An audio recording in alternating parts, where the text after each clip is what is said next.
Yes, this is Mr. Controversy, and this is the infamous three-point conversion station. Keep it locked.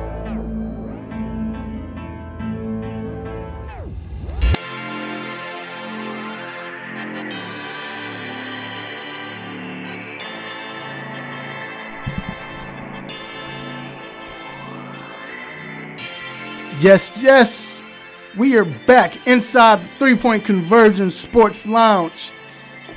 And I'm your host, Mr. Controversy. Did you miss me? The NFL draft is going on. Too much to talk about when it comes to the draft. It's that time of the year, man. This is, like I say, this is where sports is great. We have the draft, Major League Baseball, NHL hockey, NBA playoffs, and I wouldn't say deep, but we're in the second round of the playoffs, whether it's hockey or NBA, I guess some of the series. But it's just so much to get into, man.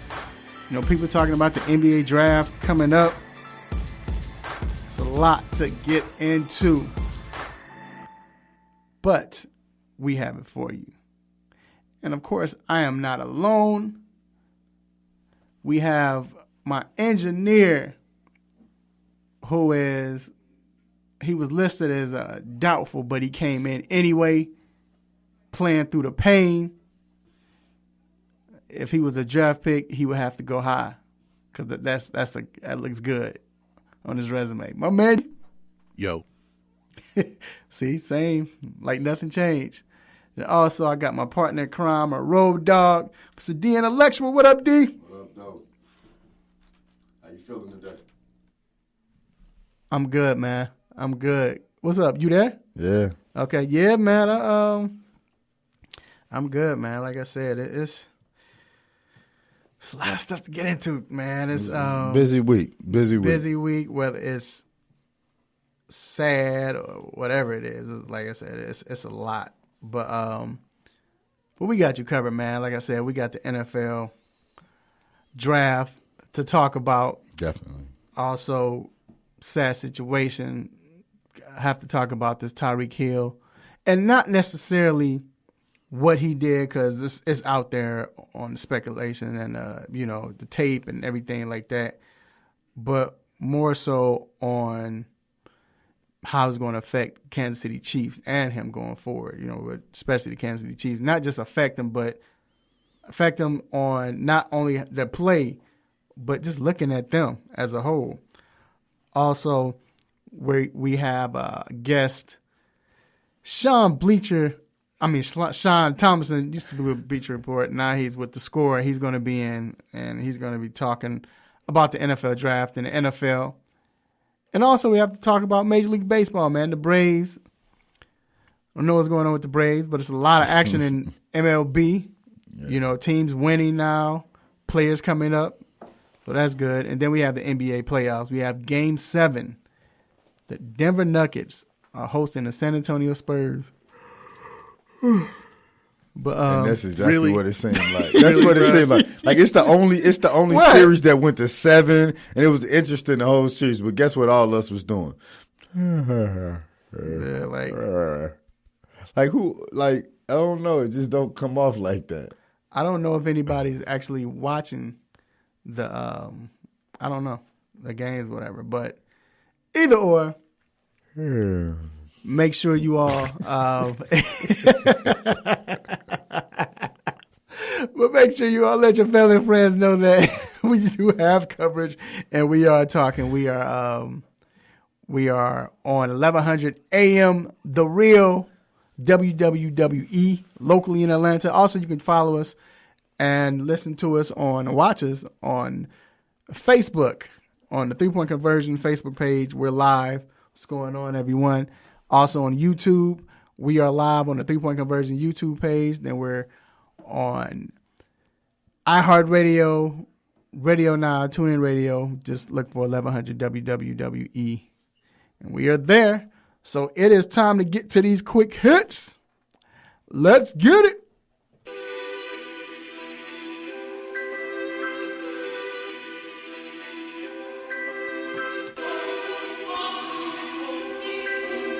Shout out to Sherm Beats for the sick beats.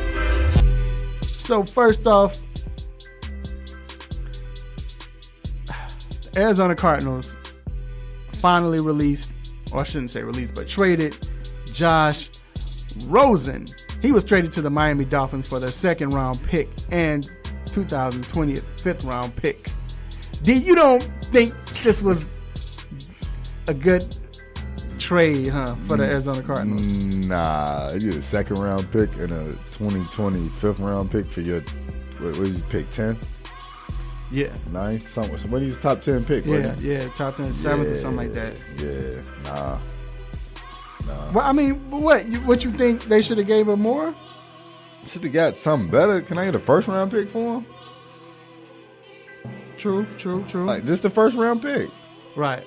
The Dolphins' first round pick. I know they don't really do protections in the NFL like they do in the NBA, but you know, if top 15 protected if need be, G, like, something like that. Do you agree, G? I feel that they could have got something better, but they the story is they didn't start trying to trade him until the draft started. Yeah. But that's just like with me and Mr. Controversy talked about it a lot with the Bears trading Howard, right? We trying to figure out why they couldn't get this for Howard.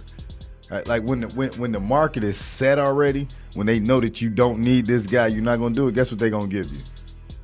Nothing. They not really going, you know what I mean? They not really going to do nothing. They going to, look, this is what we going to do for you. What you going to do, sit him on the bench? Right. And see, and they were stuck with it, right? And they could have waited till the regular season, but I don't think they wanted to take their chances. It would have got ugly. It would have been bad in the locker room. You can't take both of them in the trade. It would have been bad in the locker room and all this. It would have been nasty. Right. No, I definitely agree. Moving on. Dabo Swinney, the Clemson Tigers football head coach, becomes the highest paid college football coach after agreeing to a 10-year, $93 million contract. Congrats to him. And he also signed a clause that would have him pay 50% of that if he was to leave Clemson for the Alabama Crimson Tide. Not anybody else. Just, if you go to Alabama, we're going to need half of it back. Yeah, that is hilarious. Like, I was shocked when I saw that. First off, Saban ain't going nowhere within the next 10 years. No, he's not. He just had a hip replacement. That might have added 15 years. That's a good 15. That's a good 15. Yeah, you're not lying. Moving on. And he get 9.3. Yeah. Yeah, like, 9.3. Where you going? Balling, right. Where you really going? Right. Now, talk about somebody's where they're going. Let's hope that Seattle Seahawks wide receiver Doug Baldwin is all right. He's contemplating retirement from the NFL after having gone through 3 surgeries in the offseason. He's saying that, body is with the injuries and everything, like he don't want, to continue to play. He's contemplating. We saw Grunt go through this. You usually see a few players go through this. Remember in the 49ers when everybody was retiring and the linebacker, what's the linebacker name, G? Patrick Willis? No. The young linebacker. Oh, Justin Borland. Justin Borland. Remember he retired after 3 seasons, I think? Mm-hmm. No, he played one. One, right, and retired. One. So, do you understand him? And what are your thoughts on it? Yeah. Like when you start getting hurt, and you can't have a good quality of life, is it worth it? And it's sad that it happened to somebody like Doug Baldwin, right? Like he came out of nowhere kind of and exploded and he's doing his thing and he's their leading receiver. But I'm with him. If you can't have a good quality of life, what am I doing this for? Right. You know what I mean? That's why you're supposed to put your money up, do what you need to do so that when this time comes, you're not I gotta play to get a check. I gotta play to keep up my quality of life. Right. And it's like I said, it's sad, man, because he wants to play. Yeah. But at the same time, I respect him because you don't want to wait too long and it'd be too late. The next thing you know, You got to get carried off. You Yeah. can't go to your children's graduation because you right, can't walk. right, Like right. who want to live like that? Right. No, I definitely agree. Moving on. So, shout out to Vlad Guerrero Jr. Everybody has been anticipating him coming into the league or coming to the major leagues, and he finally got caught up on Friday. He went 1 for 4 his first game, so that's got to be great. You get a hit in your first game. Yeah, it was a double at the 9th inning, and I can't remember the guy's name, but he hit a home run. He was the next batter, so he was part of the game with a home run. Right, right. And like I said, it's cool, man. You know, it was dope that he came in with his jersey. That's actually His what father's was dope. jersey. That- Even that- though it that was Toronto dope. Blue Jays, came in That with it. was dope. Yeah, That was dope. yeah. So that was a cool moment, man. Wait, did you see his batting practice though? No, Rocking him killing him. off the window. The funny thing about that is, and you know, I no disrespect to how anybody, you know, put together or whatever, but when he was a little kid, he was a little chubby little kid. That joker looked the exact same way right now. You know, it's funny, man. But shout out to the Guerrero family. And then Virginia men's basketball team. You know, they won the finals. I mean, the NCAA tournament, and their coach Tony Bennett said that they will decline a White House visit. The invitation, I should say, to go to the White House. But look here, he said due to the fact that they have 4 guys are leaving for the NBA. Logistics, not Stop politics. it. Let's be real. Right, they said logistics, not politics. What does that have to do with? Yeah, I agree. You know, that don't even make sense, man. I agree. And then last but not least, we want to send our prayers to the family of John Havlicek, the Boston Celtics legend, Hall of Famer. He passed away on Friday at the age of 79. So sad to see that, but long, beautiful life. Right. So congrats, not congrats, but congrats that hopefully he's in heaven. But we do, like I said, give our condolences to the family. But I think he was sick. I heard he was sick or whatever. So we don't, you know. Stolen by Havlicek. And that's right. That's why I say that. Like my mom, when she passed, she was sick, whatever. So I always be like, it's good that they don't have to suffer. But like to the family, our condolences. So that wraps up Quick Hits. We're going to take a quick break, and we will be right back.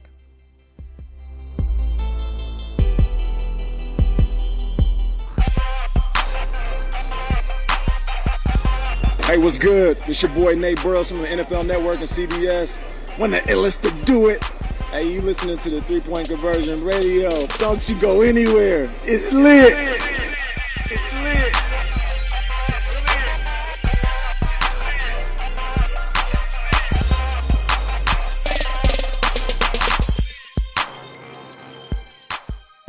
Hey folks, Handsome Josh is here to reveal some big news to all the AM 1100 listeners. I have an app. That's right, you can now check out all your favorite programs right here on The Real with The Real 1100 app. Whether it's sports, entertainment, or lifestyle, The Real 1100 definitely has you covered. So why don't you just tell me how much it's going to cost me? And here's the best part. It's available in your Google Play or Apple App Store, and it's free to download. Actually, you can count me in on this one. So download the Real 1100 app today and stay in tune with The Real.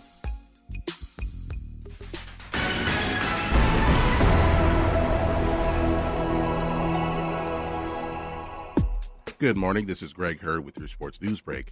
The Atlanta Braves dropped their second game in a row to the Colorado Rockies 8-4. Braves pitcher Max Fried suffers his first loss. The Atlanta Falcons showed up their offensive line by picking guard Christopher Lindstrom and traded up to get tackle Caleb McGarry in the first round of the 2019 NFL Draft. The Atlanta United are hoping to start a winning streak tonight at home by hosting the Colorado Rapids at the Mercedes-Benz Stadium.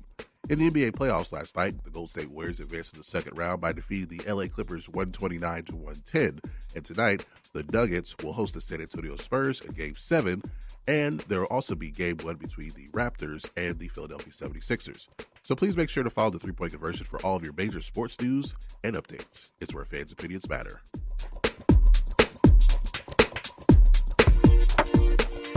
Hey, what's up, everyone? It's your girl, Kelsey Nicole Nelson, and you're listening to the 3-Point Conversion Sports Lounge. Stay tuned. Gonna be a great show.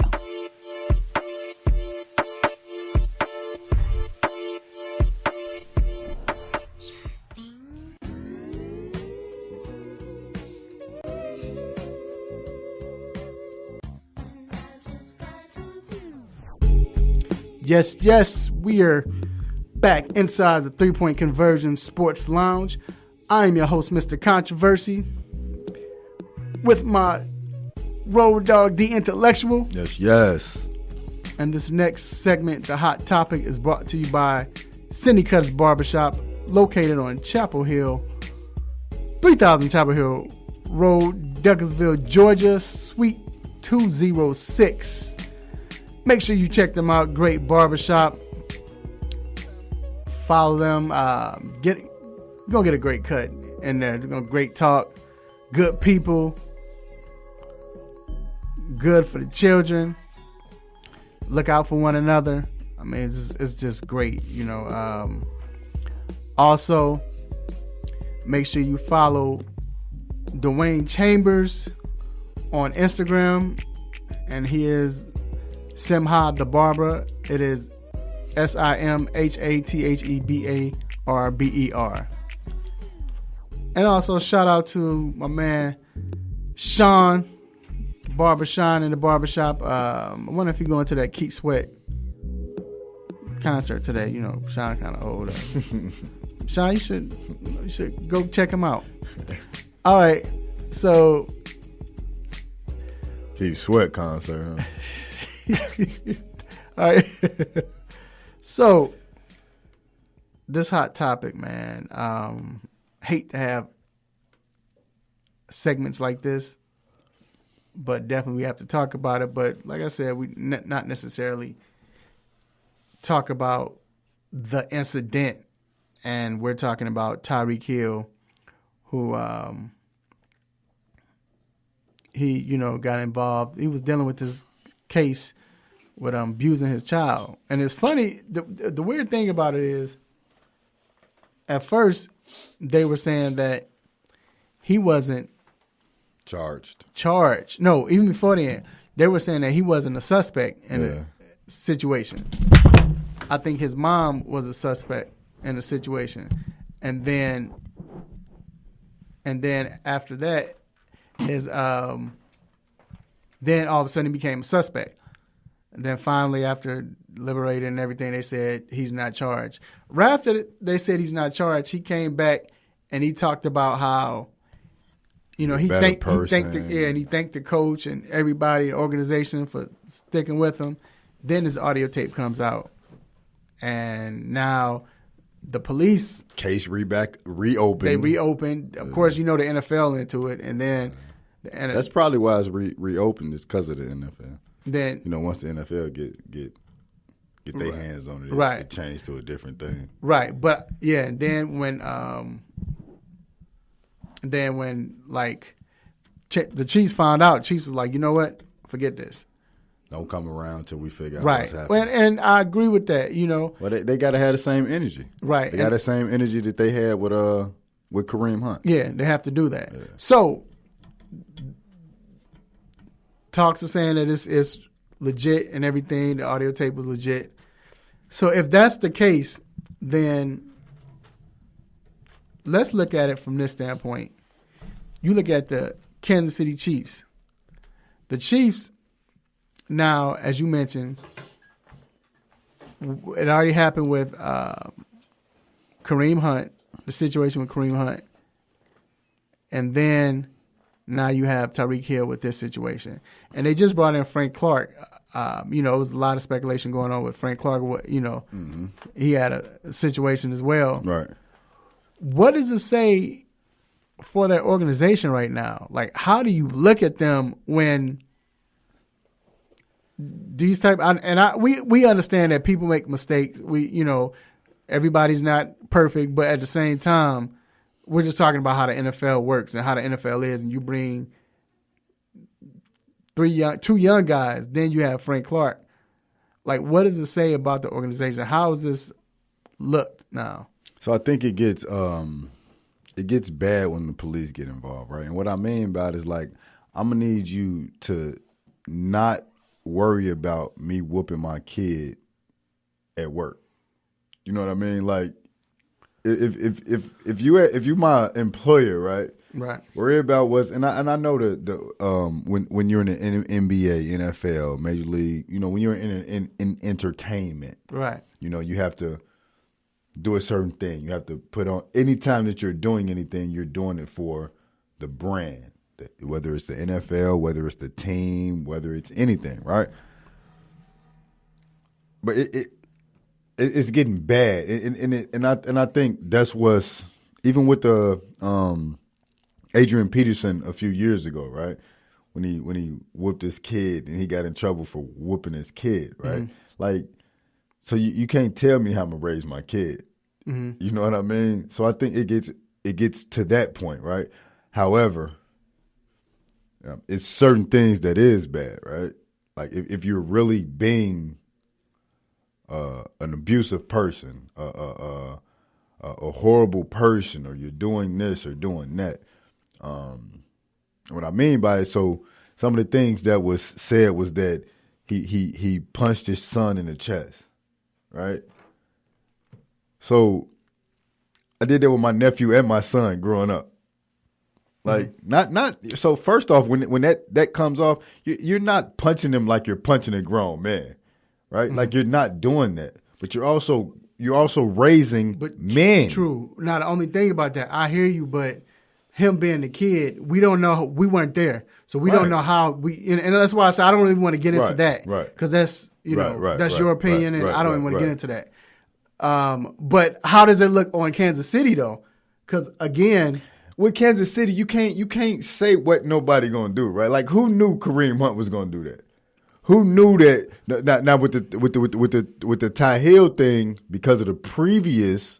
What happened before he even got drafted and he was on 3 years probation, that's something different, right? Like, you can look at it different because he had a incident that already happened. Right. So you can look at him different. But with the Kareem Hunt, who knew he would have did that? But Kareem Hunt has had it's been like the whole year. Yeah. So the whole year. So but that's the thing when it's you're not just them though, it's the NFL. No, true.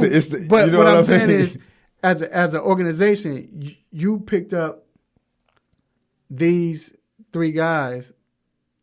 You know, we're talking Frank Clark. Right. As a team in the NFL, especially with Kareem Hunt and then Tyreek, it happened back-to-back years. And these are great players, of course. I think they've shown that that doesn't matter. Like, it only matters when they get bad in public. You know what I mean? Like, let's say the Kareem Hunt video didn't come out, but they knew about it. What you think would have happened with them? He'd still be playing for the Kansas City Chiefs, right? I mean, true, but you can't. I mean, I don't even want to go there because that's like saying somebody that kills, if we don't see the guy and we didn't catch him killing somebody else. I'm talking about what they know. That's the NFL. Like, until it gets public and it becomes a problem, right? That's when let me react. They are reactive instead of proactive, right? Like, they'll wait and see, you know what I'm saying, what's going to happen with the public and everything, instead of, okay, this is a bad thing, this shouldn't be happening, so let's do this now. They'll wait and wait till they get in the public and see how the public going to react. Do you think? But I don't think they did this with Tyreek though. I think they reacted the right way because when it came, they knew about. Everything. There was a tape 9 months before they did anything. But when the tape came out, that's when. Oh, so you think they knew? Yeah, this is old. The Chiefs and the NFL knew about that incident when it happened. So what? But as far as that tape, why isn't? So my they knew there was a tape. They just. The public getting it, man. That's what I'm saying. The public getting it. But the reaction was like, TMZ got it. They put it out immediately. There you go. Once TMZ get it, it's over. So here's so now I'm not even talking about the NFL right now. with the police department because Public.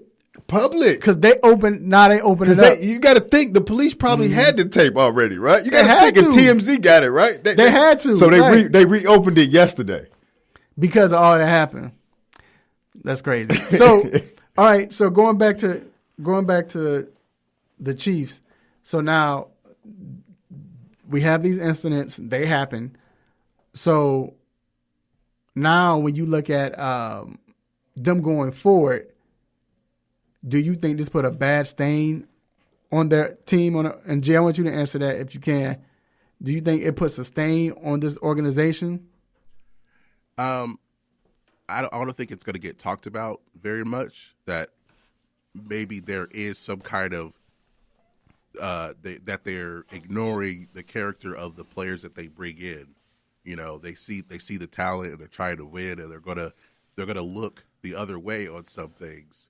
And some things. I mean, you could go. I mean, you have Tyreek Hill here. You had Kareem Hunt last year. You remember the Javon Belcher incident a few years ago.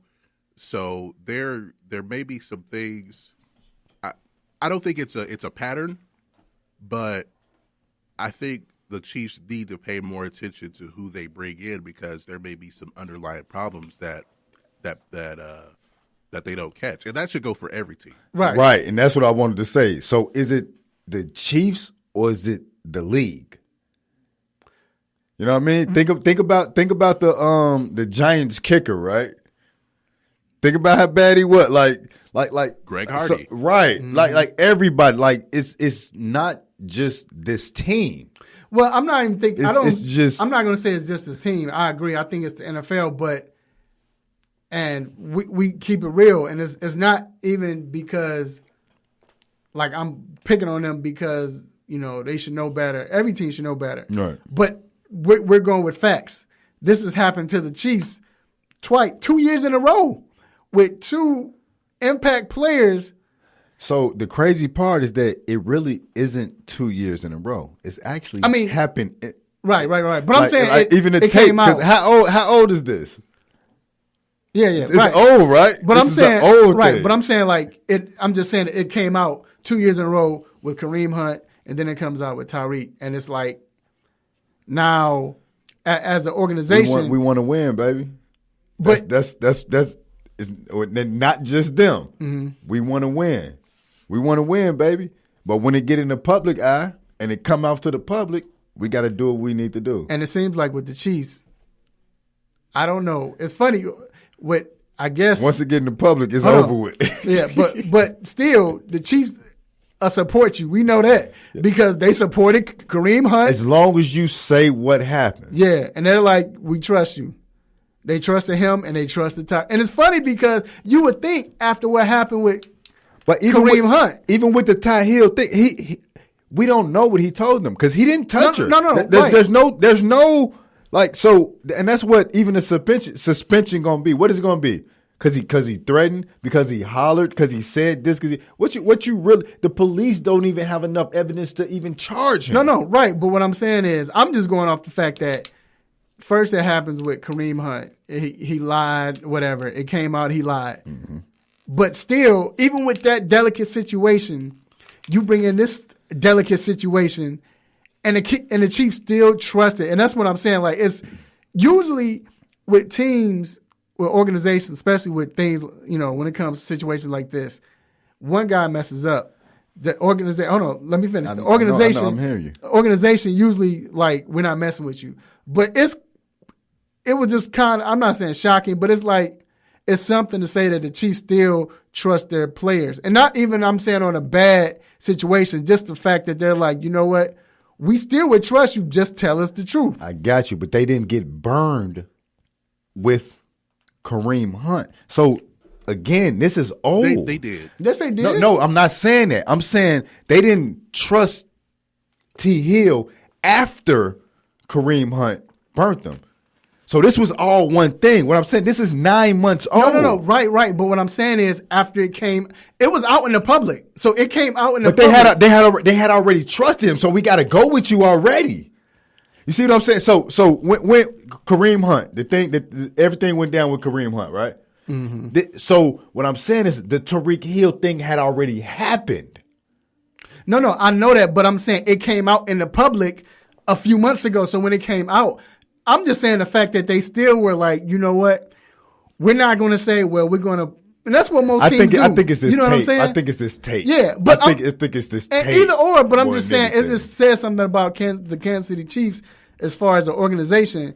They trust their men. I think they saying, hey, tell me the truth. We're going to figure it out. Tell me from the beginning, and we'll rock with you, or we're going to cut you.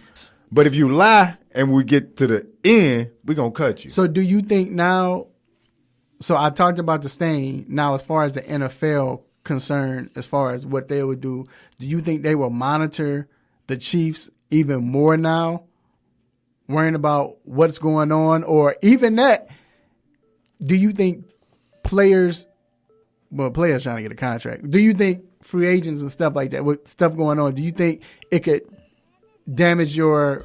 Nah. No, you're not going to the Chiefs because they looked out for their players. I don't know. Like, seriously, you're not going to go to the Chiefs because they made sure that they looked out for their players. But at the same time, you know what type of league this, well, not league, but type of era this is. But if you go in there as a free agent and you're not doing anything, you're not beating nobody, you're not kicking nobody, so you're not worried about that. You know what I mean? You're like, but you know, I say that because some players are worried about their brand, and going to the Chiefs, you might not. You know what I'm saying? What I'm saying? And are they worried about their dollar first or their brand? But free agents though, that's why I'm saying. Right, that's what I'm saying. That free agent depend on what Kansas City gonna pay you, what their guaranteed dollar is. What you think, G? I don't know. It just goes back to teams need to pay more attention to their players. There's some cases before the draft where teams hire private investigators to look at what players are doing. It shouldn't be that serious, but if you're about protecting your brand, it's something you got to do. It's a perfect example. Montez Sweat and the other dude that hit the 30-year-old. Like, okay, so you expect that already, right? So what you do for them the rest of the few years that they there, you make sure that this don't happen going forward. It's like I said, it remains to be seen. But we'll see what happens with this situation and how it unfolds. We're going to take a quick break, and we'll be right back.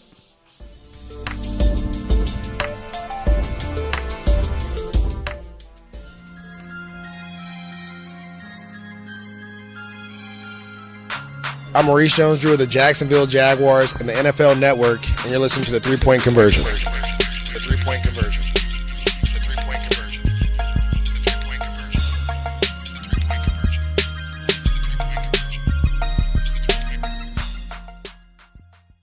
There's a lot going on in the world, and your world is always changing. That's why it's important to stay connected. The latest news, the latest entertainment, the newest music. If it's in the air or on the air, it can be in the palm of your hand, wherever you are, with the iHeartRadio app.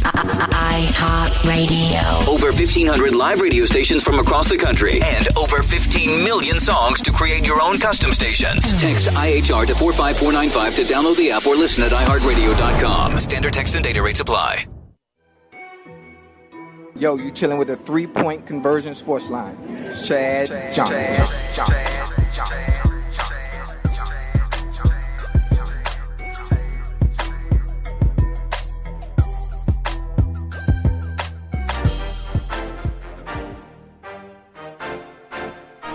All right, we are back inside the 3-Point Conversion Sports Lounge, and once again, we're having some technical difficulties, so we do apologize. But I want to give a shout out to Seneca's Barbershop, our sponsor, Dwayne Chambers, aka Simha the Barber. Follow him on Instagram at Simha the Barber, SIMHATHEBARBER.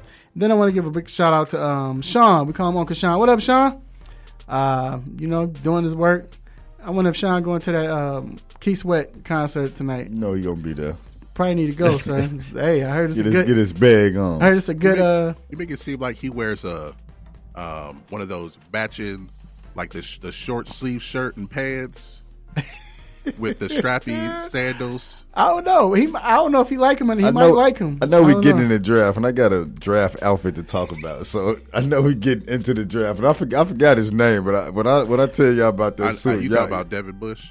Yeah.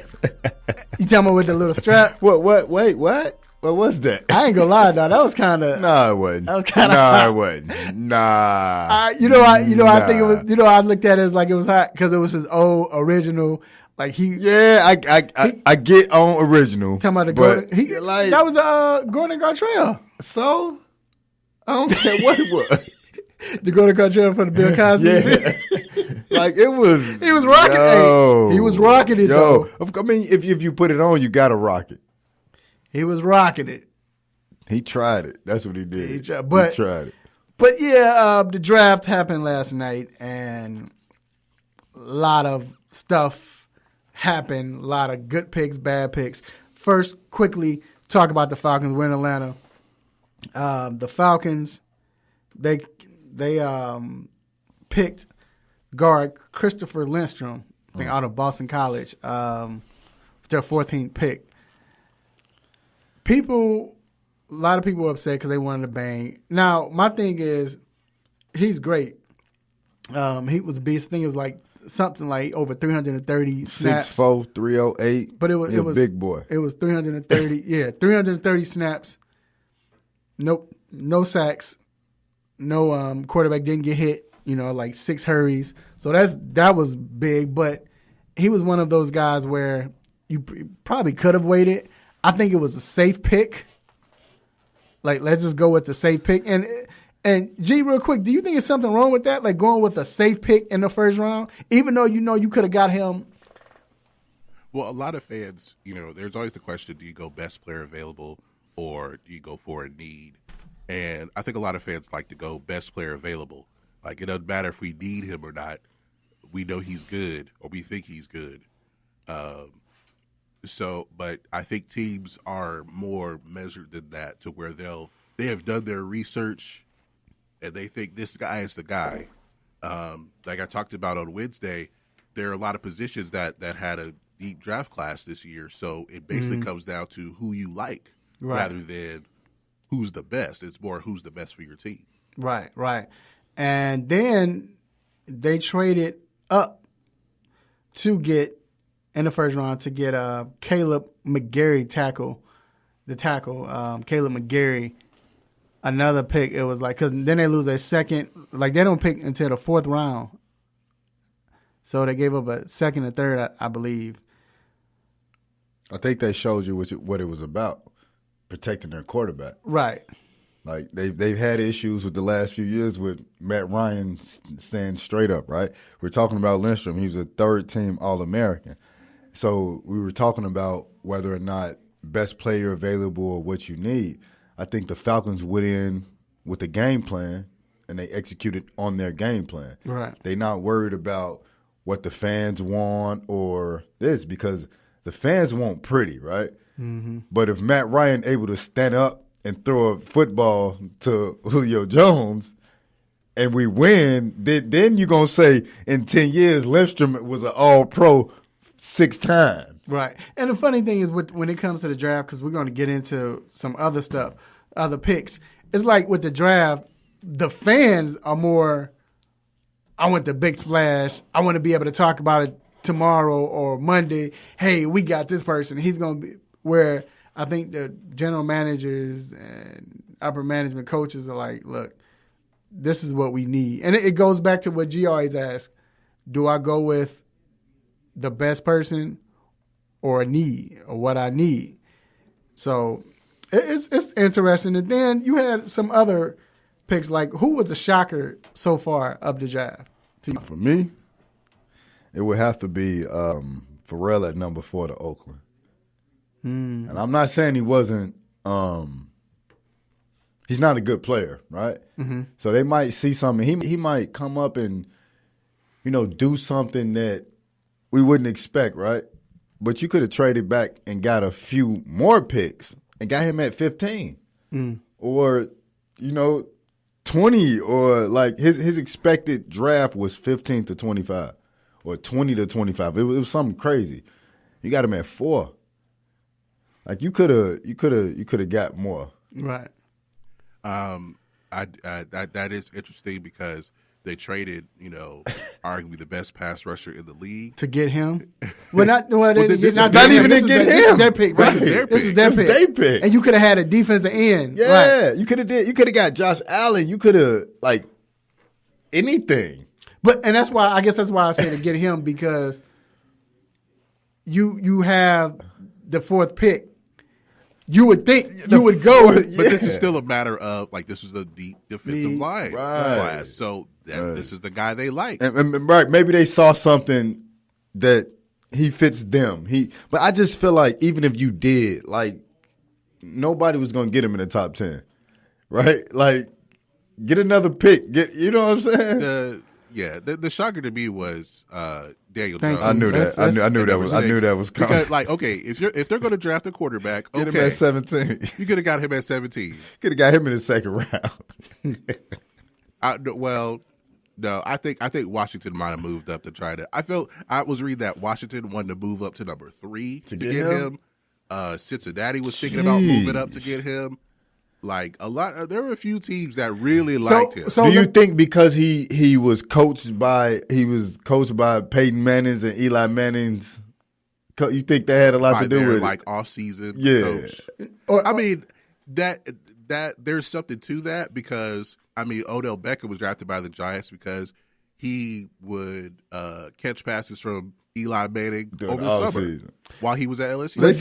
They say his accuracy is horrible. What do you think that he got drafted and they fell for the banana in the tailpipe because they were hyping we're gonna trade up, and the Giants were like, we better get him now because everybody. I really do think that's what happened. This shows that Eli has a little more influence.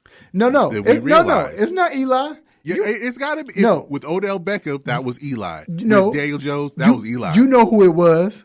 Gettleman. No, it was Archie. It was Eli's father. You know Eli. Now, he got pulled. Archie runs the NFL. He got pulled. Gettleman would have traded down. So, right.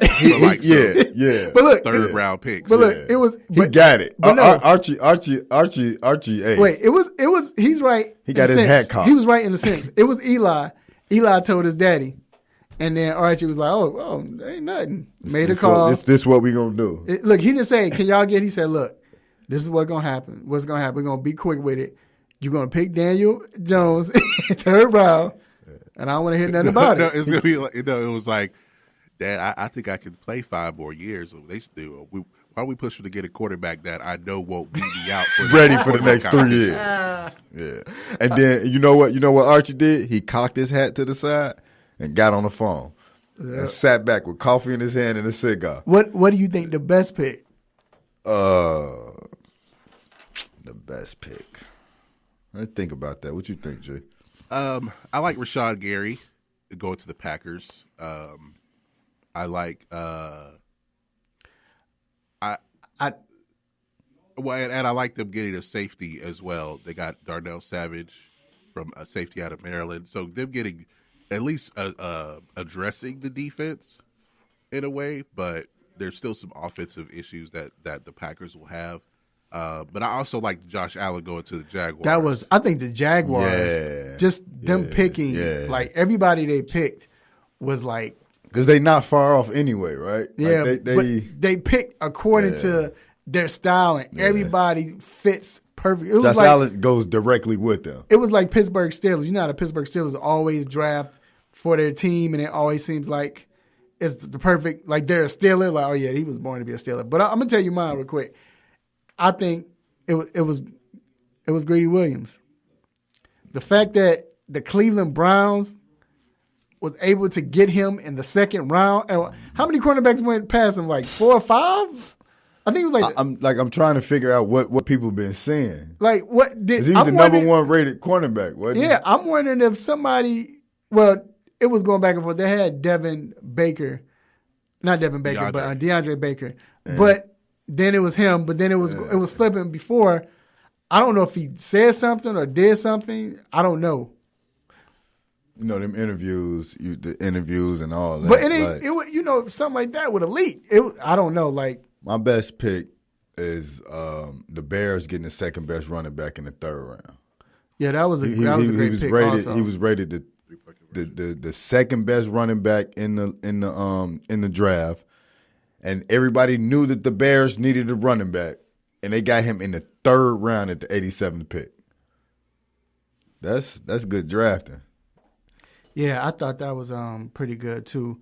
Also, I think that I like the Metcalf pick for Seattle, especially dealing with what's going on with Doug Baldwin. Yeah. But I thought that was good you hadn't seen Russ. I mean, Seattle hadn't picked that explosive wide receiver for Russ since he's been there. I mean, it's something. It's somebody that they've tried to get in other ways. Right. It just hasn't worked out, so they just stayed with the guys that they had. Yeah. Like they had Sidney Rice.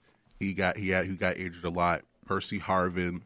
They won a Super Bowl, but he only played like 3 games. 2 games. So they just stuck with who they had. Right. So even the Haskins pick, even Washington being able to stand pat at 15 and Haskins falling to them. Right. Well, they wanted Daniel Jones. That was a win for the front office outside of Daniel Snyder, right. Because he would have traded the farm to move up to number 3 to get Daniel Jones. Right. Yeah. So, like I said, it was a lot to get into. A lot of great picks. It was a lot of talent in this draft. But don't go too far. We're going to have a special guest to get more about the draft and the NFL itself. Stay tuned. We'll be right back.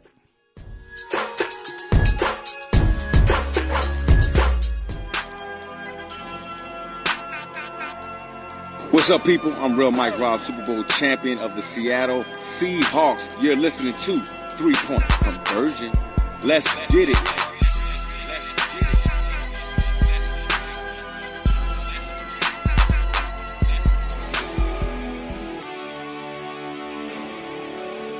Have a sports injury?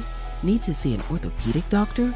Ortho Atlanta is one of Metro Atlanta's largest orthopedic and sports medicine practices, providing orthopedic and sports medicine care for the whole family.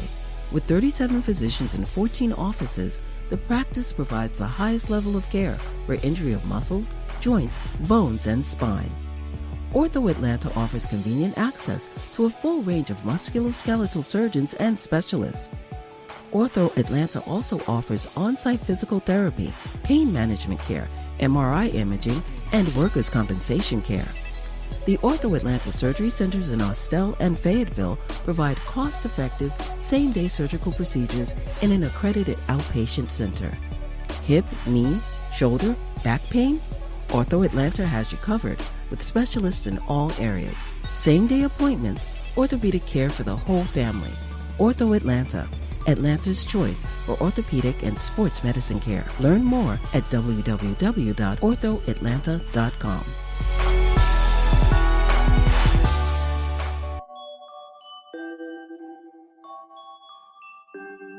Happy Saturday, sports fans. It's your boy Sherm, a.k.a. the Lord of the Beats, and you are currently inside the 3-Point Conversion Sports Lounge with my man's Mr. Controversy, D Intellectual, and of course my dog G behind the boards. Cheers to the freaking weekend.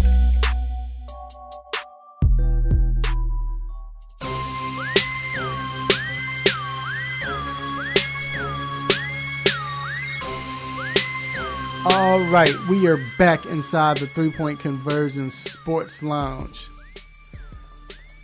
Now, like I said, we talked about the draft a little bit, but we have someone else who we hadn't spoke to in a long time.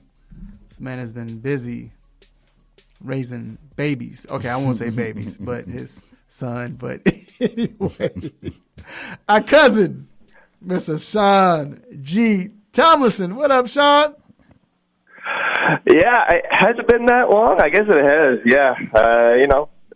Having an infant makes time fly a bit, but yeah, thanks for having me back on. No That's problem, man. always fun in the lounge. Like I say, man, when you're having babies, that's what happens. Now, let me stop. No, but only one so far that I'm aware of. But hey, I'm just messing with you, Sean. All right, so yeah, I know.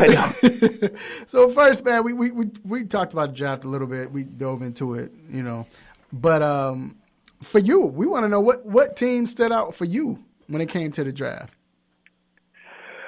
I mean, it is such a fun question. I mean, it's so exciting. We're so eager, but really, like, you can't answer that question for like 2 years. But immediately, I would say the 49ers. Now, I feel like I say that every year, but when you can, well, I mean, yeah, every year recently.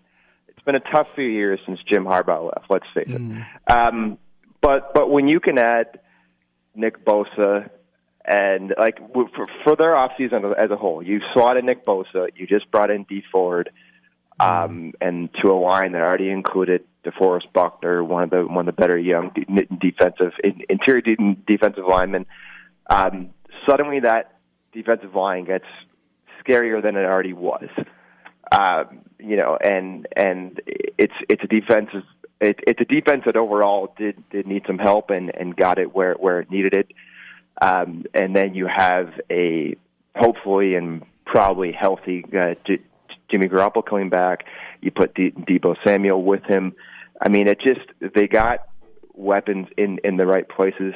Beyond the 49ers, I think a team not far from where I am standing right now in Toronto, the Bills, with Ed Oliver.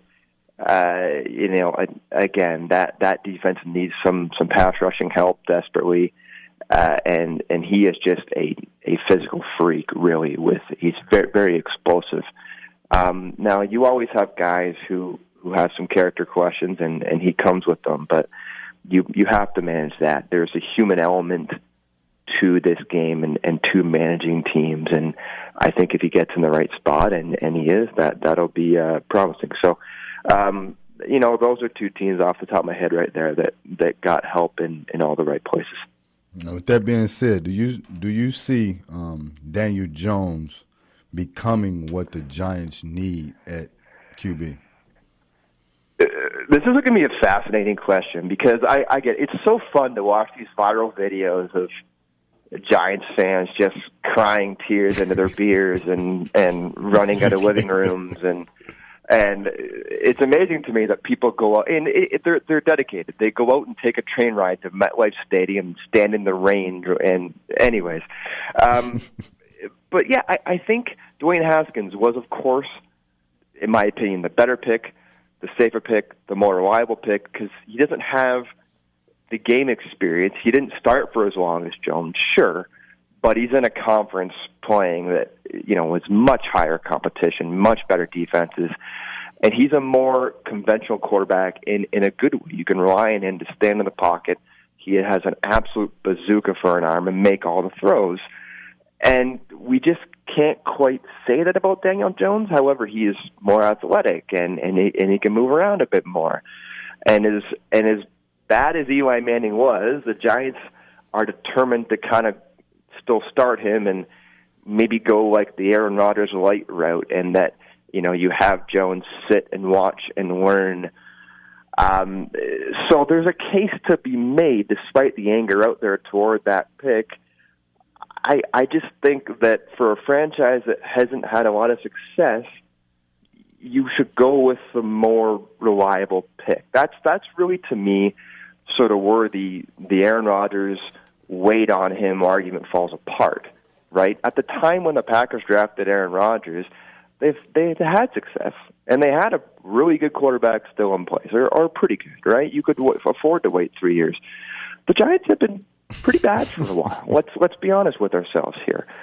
And, I get that maybe you don't want to rush. You want to have the right pieces and personnel in place, but, man, you just got to win some games eventually, right? And you just got rid of Beckham.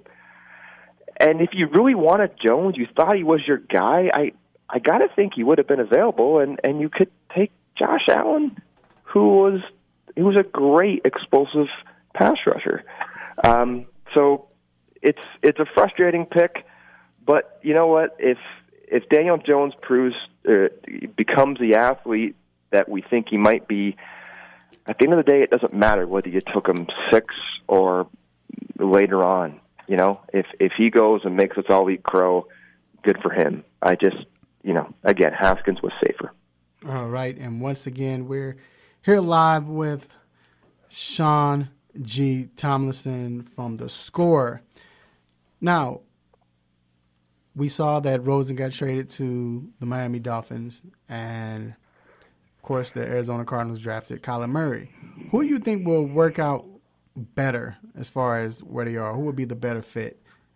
Josh Rosen in Miami or Kyle Murray in Arizona?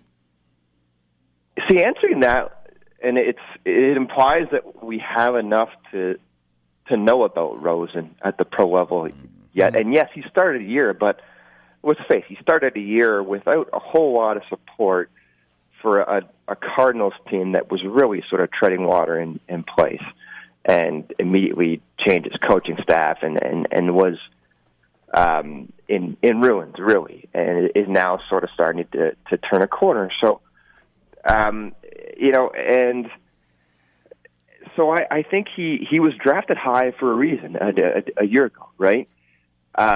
He has a very strong arm, can walk downfield well, but he goes from one mess to another.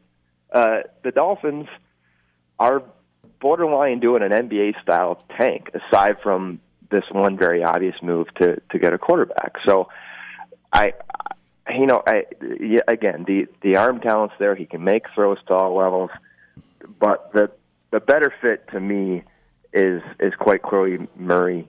He is just far more athletic. What it really impresses me is the throws he's able to make on the run. When you watch his film, it just stands out, especially when he's dodged around a few pass rushers and then he's charging forward. He's in a sort of physical body position where you shouldn't be able to still heave a ball 40, 50 yards, but he does it. He doesn't have, it's not a throw where he's able to step into it. It's just all arm, and he drops these looping throws. So, there will still be some struggles ahead for the Cardinals. They're still rebuilding to some degree, certainly. But I think Kyler Murray's, his pure talent takes over.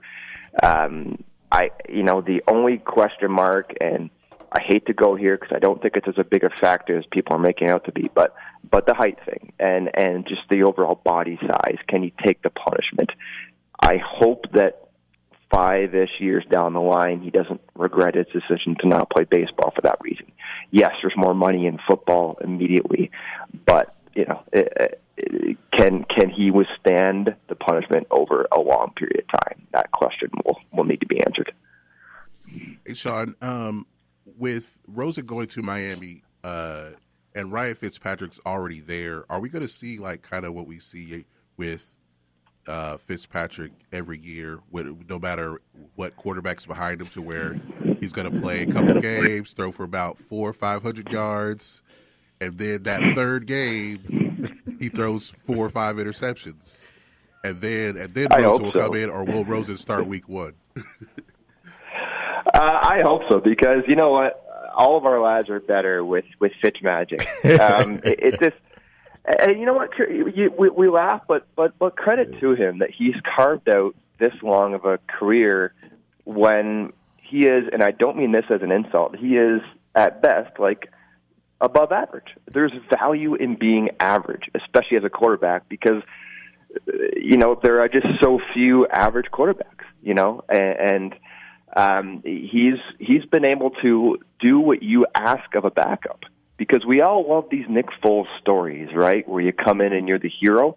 But realistically, you need 2 or 3 good starts out of your backup. So I think there will be a legitimate training camp battle, because Ryan Fitzpatrick has shown, you're right, he can be good in a small sample size. But I think the Dolphins gave up too much to really to get Rosen to start Fitzpatrick for any length of time. So They'll ride with him. He needs the game experience too, because again, he's still only in his second year. They'll ride with Rosen and think and hope he continues to grow and develop. We can still see that just glorious, great Fitzpatrick beard in the sidelines. All right, Sean, I know you have to go, so we definitely going to let you go. We appreciate you coming on, answering these questions. Of course, we got to have you back, and we have more to talk about. But once again, this is Mr. Sean G. Tomlinson. G stands for Got That Kid. All right, and we're going to I can't have more without saying great something time. Like that. But anyway. That's what I thought the G stood for. Great times or something like that. You said, got that kid. Look, Sean know every time he's on, I always say that. Too. That's, of course, got that kid. Yeah. Right. But all right, Sean, have a great weekend, sir. All right. I'll talk to you soon, all right? Yeah, thanks, guys. Have a good day. All right. We're going to take a quick break. We'll be right back.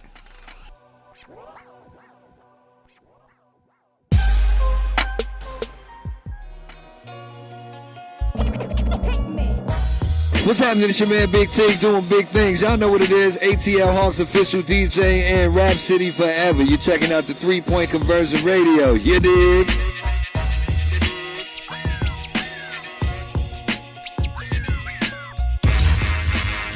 You are tuned into WWE AM 1100. The opinions expressed during the sponsored programs on this station are strictly those of the program hosts, guests, and callers and are not necessarily those of Beasley Broadcast Group, this station, its staff, other advertisers, or agencies. Are you tired of avoiding great-tasting food because you want to eat healthy? Well, Salad Express will fix that problem for you. Salad Express is a gourmet salad and grill restaurant that gives you multiple options to satisfy your taste buds and keep you healthy. They have over 40 toppings, which are cut fresh daily, 7 homemade soups, and even chili. You can also order hot sandwiches and wraps with choices like grilled chicken, steak, salmon, and shrimp, which can be added to salads too.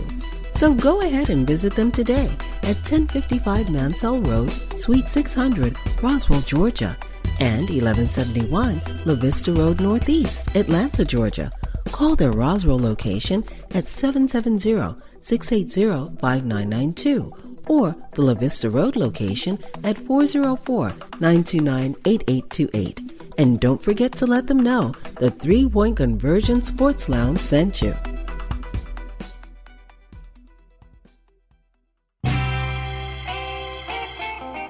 No mercy. Don't let up on him. Go hard on him, Mr. Controversy. Hit him with the stop it button.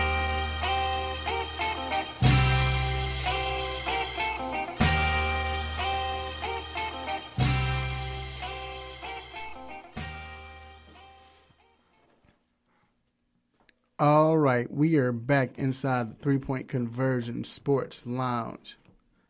And I want to thank everyone who is listening live. Unfortunately, they're not able to go to the Facebook page because we're having technical difficulties once again. But hey, Mr. Controversy is live on Facebook right now, so you can follow me. You'll be able to hear the show. But I want to thank everyone who is supporting us and who've always supported us, the 3-Point Conversion Sports Lounge and the 3-Point Conversion in itself. So we appreciate you. And without further ado, it is now time for the most infamous, the most famous Stop It segment. Let's get it. Stop it. Stop it. Stop it. Stop it. Stop it. Stop it. Stop it. Stop it. Yes. S-T-O-P, new word, I-T. Stop it. Stop it. Get some help.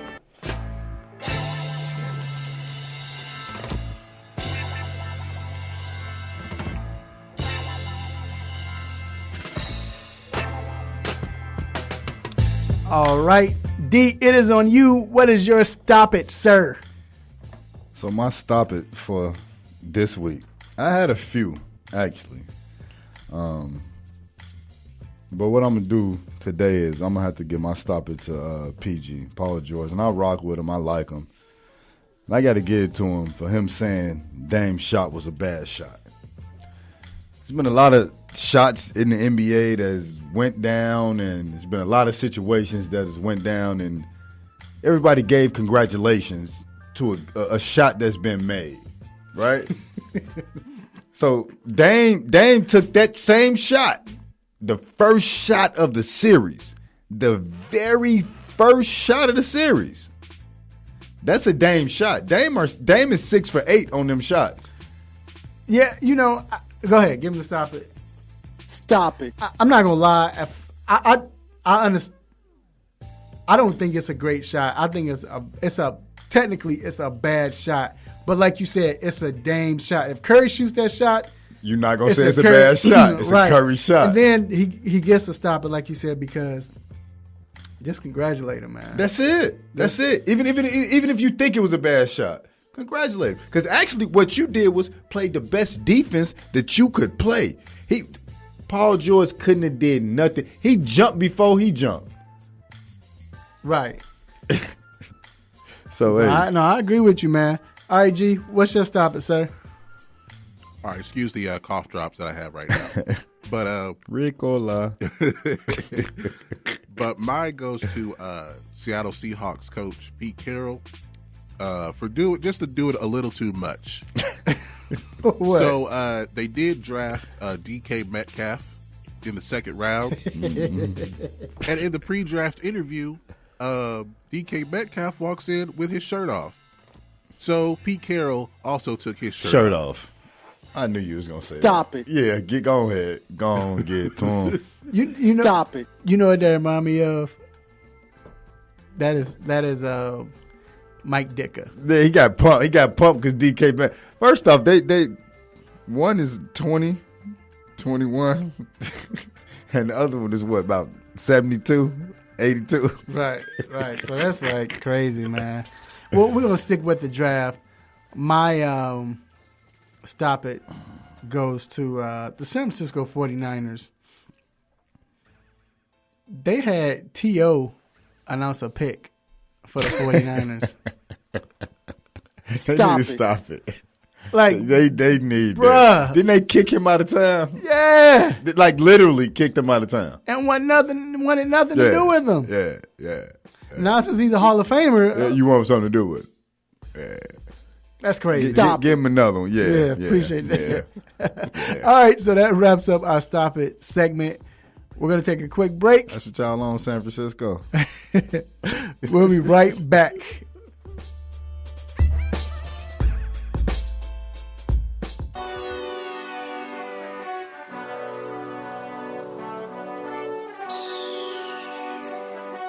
Let me break down to y'all what's so dope about the three-point conversion. First of all, everybody is a fan of the game first. Second of all, everybody is a student of the game second. And third of all, we're the average sports fan just like everybody else. We're not coming in here, walking with our nose tipped high, acting snooty, acting brand new.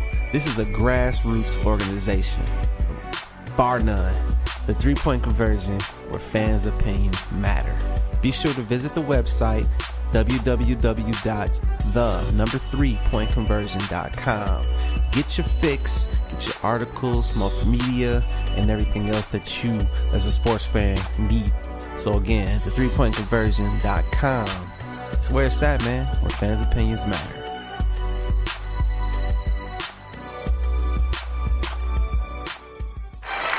And as your king, I proclaim that... Excuse me, Your Highness? Yes? Can we take a selfie with you? Of course. Get on in here. Big smile. Oh, that's a good one. Fellow citizens, this picture already has 27 likes. Huzzah! Come to the place where everyone feels like royalty. The Georgia Ren Fest. Every weekend from April 13th to June 2nd. Find tickets at GARenfest.com. The Georgia Ren Fest. Get into it. Big ups to our Sports Lounge crew for keeping the airways blazing each and every Saturday. But I want to send another special shout out to our team of writers at the 3-Point Conversion. You can visit us at the3pointconversion.com. You can also like us on Facebook, follow us on Twitter. How about the Gram? How about iHeart? How about Spreaker Radio? How about wherever you need it, baby? We got you covered.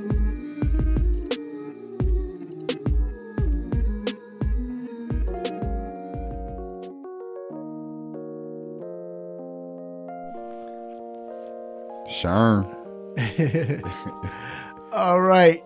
We are back inside the 3-Point Conversion Sports Lounge. Oh, let's see. Quickly, what y'all got going on this weekend? It's a beautiful weekend, man. Let's get in these streets. 71, you always in the streets. Oh. Okay. If it was 62, what'd you say? I'm in the streets. Because I said it was sunny. Right, because it's sunny. Sunny for you is good. You know, we from the Chi. You know how it is. Yeah, it's all sunny. I need. Yep. That's all I need. I stay in the house during the week, man. I need my weekend out, man. So I'm trying to hurry up and get better. I got a couple friends that are moving to Las Vegas, and I'm trying to go out and have some fun this weekend. You going this up there? weekend, man? Well, they're moving. Oh, so you trying to kick it here? Yeah, before they're they kicking here before they move. Oh, okay. Yeah, you need to go and get it in. Hey, man. You need to be in these streets. You need to drink something and just let it. You you won't feel it. I don't know if I need to be on the same streets you might be on. You should. You actually should. You actually should. You actually should. You should, because you said your friend's going. And look, like you said, drink it out. You got Monday and Tuesday to recover. Yeah, your friend's gone, man. Your friend's gone, man. You can't get that back. You're right. Right. What you got going on? Man, getting some rest. It's been a trying week. Eating some seafood for your boy. No, I'm just chilling. I'm gonna eat some soup and go to sleep. I'm gonna do a G. Everybody go night. Yeah, I'm gonna do a G and just take it, just chill. You're not even gonna be able to. Nah, you can't even get it out. Wife is gonna tell him, look, leave him alone because he can't even get it out. Yeah. Nah, I don't know what I'm gonna do. I don't know. Probably watch sports. Like I said, I usually say I'm gonna get some sleep and stay up to about 3 a.m. So, but all right, it is NBA playoffs. This is one of the things I might do, and Mitch, you ain't gonna watch that first game. No, I won't.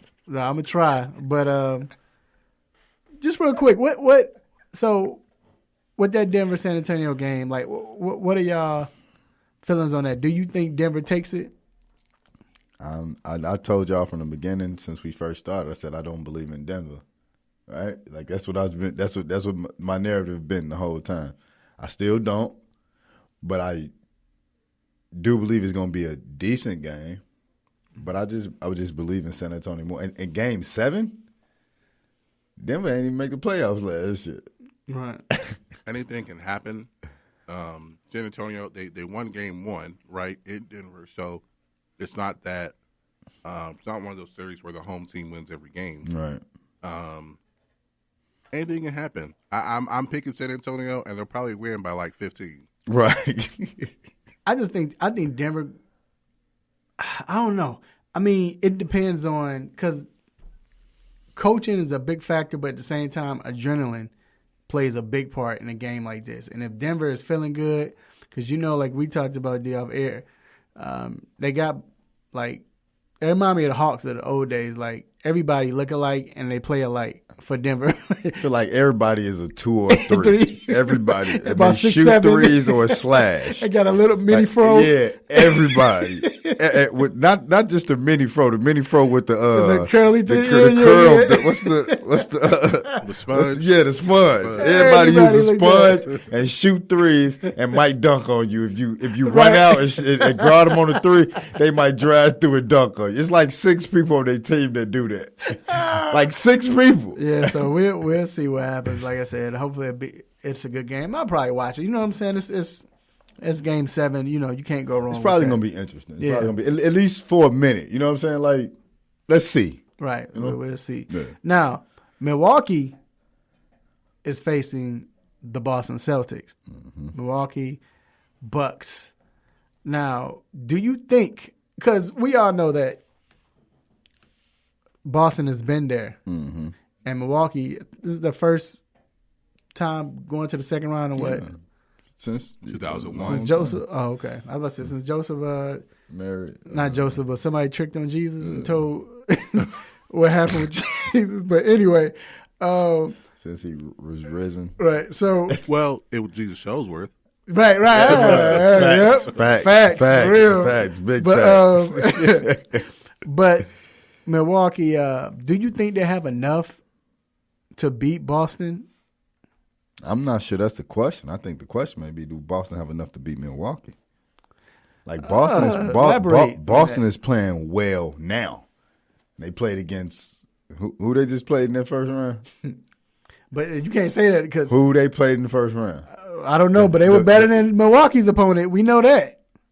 Were they? Pacers? You don't think Pacers is better than Detroit Pistons? Blake Griffin played 2 games, and the other games you can't name 3 players that played for Detroit. What name? Can you name 2 that played for Indiana? Yeah, I'm asking you to name 2. You said yeah. Yeah, Tyreek Evans. He off the bench. He off the bench. No, he started. No, he don't. Sometimes he started. Yeah, sometimes he started. Collison, Bogdanovich, Collison. He's the point guard. I can name a lot of people that play for. And I can name 7 people that play for Detroit. Seven? Go ahead. 5. Go ahead. 5. Go ahead. Reggie Jackson, Stanley Johnson, Andre Drummond, Blake Griffin. Yeah. Mm-hmm. Blake Griffin. Stanley Johnson still play for Blake Griffin don't count. Can't name him. That's why I said, but outside because he didn't even play. So who else besides Blake Griffin that played with Detroit in this series? Wayne Ellington. I'm at 6 now. I'm at 6 now. I told you I can name 7. I'm at 6. Stanley Johnson plays for the Pelicans. Right. I knew they traded him. Right. See? Okay. Well, I did 5. You proved my point. I did 5, and you named 3 for. You named 2.5 for. but either or. But go ahead. So you say. So you saying that? But didn't Detroit win one? Oh, they were both. Sweeps. It was both sweeps. Oh. See what you watching? No, I'm saying okay. But still, Milwaukee you can't blame him for not watching Bucks and Pistons. Yeah, I can't. Yeah. Find someone who did. Find somebody who watched Boston and Indiana. That was an interesting series, honestly. Was it? Like the games were close. The Pacers had their. The Pacers because they play defense. I mean, you can't get mad at them for that. Yeah, that's they part had of the game. their chances, but so y'all watched that game. Not having Oladipo. Y'all watched the series. If they had Oladipo, they would have lost it. I would have watched the series. Right? Did you watch the series? I watched like 3 games. Yeah, and it was like I said, it was entertaining. But let's go back to. So you think they don't? You saying Boston? They might. No, I think it's going to be a great series. Actually, I expect this to go like this is going to be a good series because you got to think about it. Who really can stick Giannis? Right. You can put a couple people on him, but who can really stick Kyrie? I think that's going to be the matchup. Kyrie and Eric Bledsoe is going to be ridiculous. But I think, to me, the Eric Bledsoe, I think maybe because of confidence now, but I think who is he playing against? I think he's again. I think he's tough. I'm not. No, he's saying, tough. Right. I think he's tough. And Kai don't like nobody pushing up on him. But last year he didn't play well as a whole, and then I think, but like I said, he played well during this playoff. I mean, wasn't Terry Rozier cooking Bledsoe last year? Yeah, he was. But Terry Rozier was cooking everybody last year. But he was the chef last year. But this year, what he doing? But again, Bledsoe has gotten confidence because he played. Confidence does a lot because he played pretty well. So that's why I said. So it's and not just that. We talking about you got to talk about Chris Middleton. They deep. They deep. I don't know how deep. So we know that Boston was supposed to be deep, right? And they got deep in this playoff series that what they was just in, but they hadn't been deep. Certain people hadn't shown up. So if they got that confidence and they're doing that, then we talking about another Boston team. I really feel like they're going to, we know that Brad Stevens, he can play defense and he can shut down, like which we've seen. And with the Greek Freak, I just wonder if they come out and say, you know what, we're not going to let him dominate. We're going to double team, get the ball out of his hands. Will everybody else be able to step up? And that's what I want to know, because that's been a problem for the last few years. Now, they haven't been as deep as they are now, but I'm saying that's been the problem in the last few years, and I want to see if that happens. I don't think that Brad Stevens or the Celtics show that they can stop anybody this year. I think what happened is that we saw them shut down Indiana, and now we're saying that they're back to themselves. But we're talking about an Indiana team who was never a scoring team or was doing anything. But it's the playoffs, though. That's why I said, you know how some teams, it's different. But look what they went against, right? Look who Milwaukee's went against. They went against an AAU team with no good players. What is Indiana? Indiana played well. That's all I can say. Indiana played well. Who was they all-star? It don't matter. They played well. I'm going by the plan. I'm just saying, did Detroit score over 83 points in the series at all? Did Indiana? Yeah. Barely. They both did. Right. All right, so who are the X factors of the teams then? I think for Boston, I think it's going to be Gordon Hayward. I really think it's going to be him. And I don't think just this series. I think for them to prosper and even next year, right, Gordon Hayward needs to find his confidence back. And I think he found it towards the end of the season. And I think that's where he's at. If he does what he's been doing, they probably going to move on. For Milwaukee, I think it's going to be Nikola Mirotic. Yeah. And if he can do what he was doing early in the season before he got hurt and stretch out I think that's them. I think for Boston, I don't know if they actually had that meeting that they needed to have to where everyone's roles are defined. Yeah. But I think that, there's no one in Milwaukee that can guard Kyrie, but there's no one on Boston that can guard Giannis. So it's going to come down to someone else also stepping up, and we're expecting for Milwaukee to be Chris Middleton, maybe Eric Bledsoe, and then for Boston, Jason Tatum, if he doesn't shoot them out of any games. And I don't know if Marcus Smart's going to be back, but he could be important for him, just like for Milwaukee. Is Brogdon going to be back? Right. So there are a lot of other things that could impact the series, but we just don't know yet. But it's going to come down to, I think, more with Milwaukee, because we've seen what Boston can do with their players. But with Milwaukee, okay, you're in the second round now. Even though you played this team last year and you went 7 games with them, they have everybody back, almost everybody back. So can they take that next step? Right. Are you ready? They have the coach. They seem to have the roster, but you got to take a wait and see approach with Milwaukee. Well, are you ready? Well, pretty much. What D said about Mirotic he's an X factor. The reason why I think he's an X factor is because Milwaukee they don't have 3-point shooting. They didn't, until they got him. Boston can play badly, but we know that they're going to shoot from downtown, and they're going to hit about 10 to 12, if not more, 3-point shots. We know they're probably going to hit 10 unless they have a bag, and about 12 3-point shots.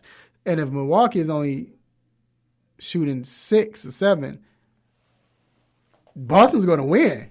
And the guys that Milwaukee has who are their shooters, there's Middleton, but Boston might do something to run him off the line. Mirotic, is he going to be a liability defensively? Right. And then they don't have Snell, who's also a shooter. He's been out. Yeah, he's supposed to be coming back. Brogdon is okay, but they could use him for other things. I don't trust Middleton for some reason. Like, it just don't look right.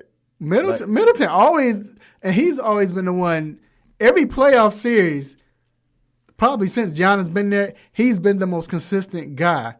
Yeah. All of the time, he's always. His game just looked funny to me. His game, and he got one of them games where this dude is not that good, but it happens, right? Yeah, but he's been the most consistent player for the Bucks during that playoff run the last 3 or 4 years. But kind of their a little bit of their weakness might be that they only have one player who can get his own shot. Yeah. Right. But with that, right? Boston has at least. We know what happens with Giannis once he gets in the paint, right? Once he get in the paint, what's going to happen? Yeah. Okay, but if he get in the paint. But he probably is, and I think that's my biggest thing. I don't think that Boston has enough rim protection to stop Milwaukee. No, I don't think so. It's not a lot of teams that do, but still, it's depending on. That's why I say depending on if they double him and try to get the ball off his hand. If he can't get to the hole, they're done. He's not going to shoot a three.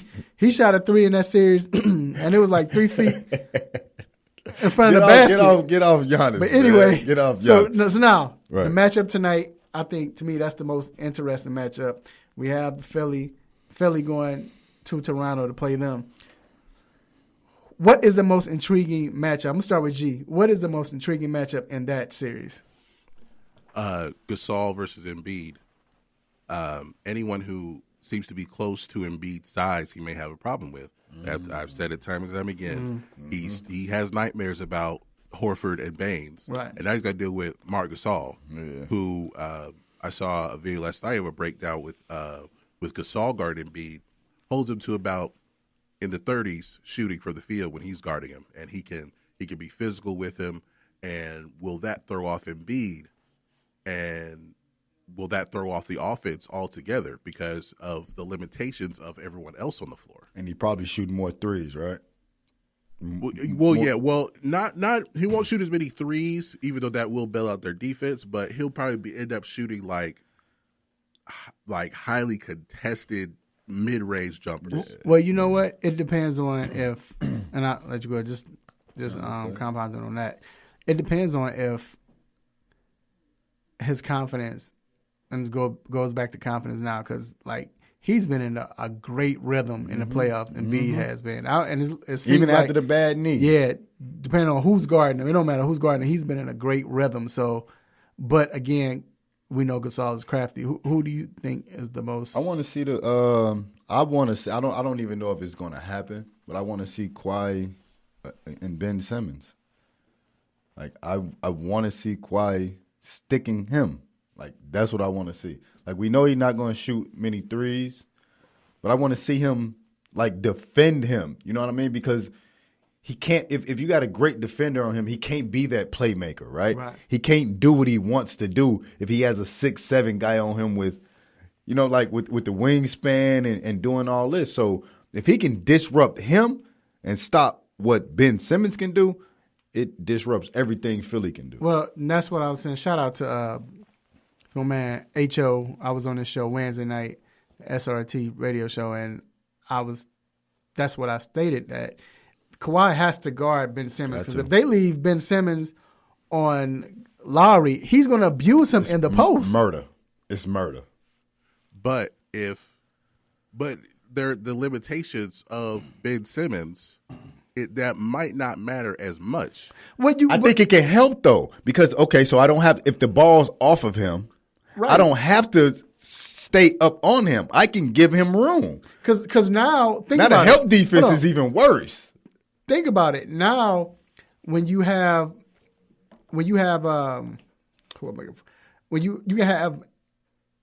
Jimmy Butler or Tobias, more than likely you're gonna have Jimmy Butler bring the ball up, and we've seen Brett Brown do that. So if he's bringing the ball up, then he has Ben Simmons. Ben Simmons can just go to the post. That's what I'm saying. Like that's easy. Like if you a coach, you can't draw that up. Yeah, there's something wrong with that. Yeah. Now, quickly, who is more important to the team, Simmons or Lowry? Lowry. Yeah, Lowry. He has to give them some offense. He cannot do what he did. What was it? 0 for Game 1. Yeah. But he got kicked. He got kicked in the jewels. So you must be a Superman or something. No, get on the bench then, player. Sit down. Okay. Sit down. I feel that part. Yeah, that's what I'm saying. I ain't saying. I'm not saying don't. Bro. No, I'm saying sit down. You know what I mean? Like he helps them go, or he's part of it. Like Ben Simmons can go 1 for 12 and Philly win. You know what I mean? Because he gonna have 12 rebounds, 9 assists. But who's a bigger impact if they play well? That's what I'm saying. Because you're right. Because if Kyle Lowry, we know he needs to play well. But I'm saying if Kyle Lowry plays well, do we think Toronto is a shoe-in to win? Yeah. Oh, yeah. Or if Ben Simmons dominates, are they a shoe-in to? No, I think if Kyle plays great, they are shooting. Because Ben can play great, and they're still trying to figure out the pecking order in Philly. You know what I mean? All right. Well, that wraps up our NBA shoot-around. It's going to be a great game tonight. Great games tonight. So we're going to take a quick break. We'll be back with Dr. Fowler. Keep it locked.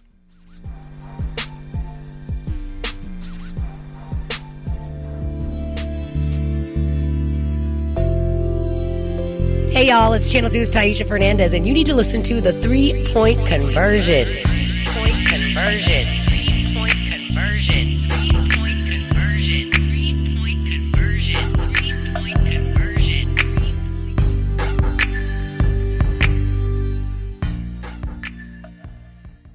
There's a lot going on in the world, and your world is always changing. That's why it's important to stay connected. The latest news, the latest entertainment, the newest music. If it's in the air or on the air, it can be in the palm of your hand, wherever you are, with the iHeartRadio app. iHeartRadio. Over 1,500 live radio stations from across the country, and over 15 million songs to create your own custom tunes. Text IHR to 45495 to download the app or listen at iHeartRadio.com. Standard text and data rates apply. What's going on, guys? It's John Collins from the Atlanta Hawks. You're listening to the 3-Point Conversion Radio. Take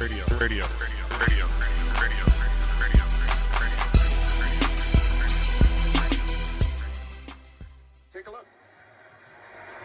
To announce the Indianapolis Colts selection, please welcome from the University of Miami, 6-time Pro Bowler, Super Bowl 41 champion, and 2011 Colts Man of the Year, Reggie Wayne. Nice jacket. Putting all y'all AFC South teams on notice. Oh, boy. We back. Look out. We are back. I know you're not born. Uh-oh. Come on, Tennessee. Y'all done played the Colts 20 times in 10 years, and you done won 3 games. Oh, my word. Stop it. Oh, Listen. my word. Calling it Drew Pearson. Listen. With the 34th pick in the 2019 NFL Draft, the Indianapolis Colts select Brock Yassin, DB Temple. Let's go. Putting all y'all AFC South teams on notice. Oh, my God. That is hilarious. He killed it, though. Then the fact that, I don't know if G's going to play it. Then the fact that, who was it? Pat McAfee came in, the punter, and trolled him. Also, like, it was bad for Tennessee. First off, ain't the fans. There isn't a. I said ain't, so I'm correcting that. But that's how I feel about a punter, dude. But when he trolled, you gotta listen. These punters and these field goal kickers been getting out of hand lately. Right? Yeah, they been getting out of hand lately. But how he said it, you though, know why too though? Because they know they can't get hit. Right. But who gonna hit them? Look, but how he said it is just the way he said and what he said. We're here. Anyway, we wanted to bring in Dr.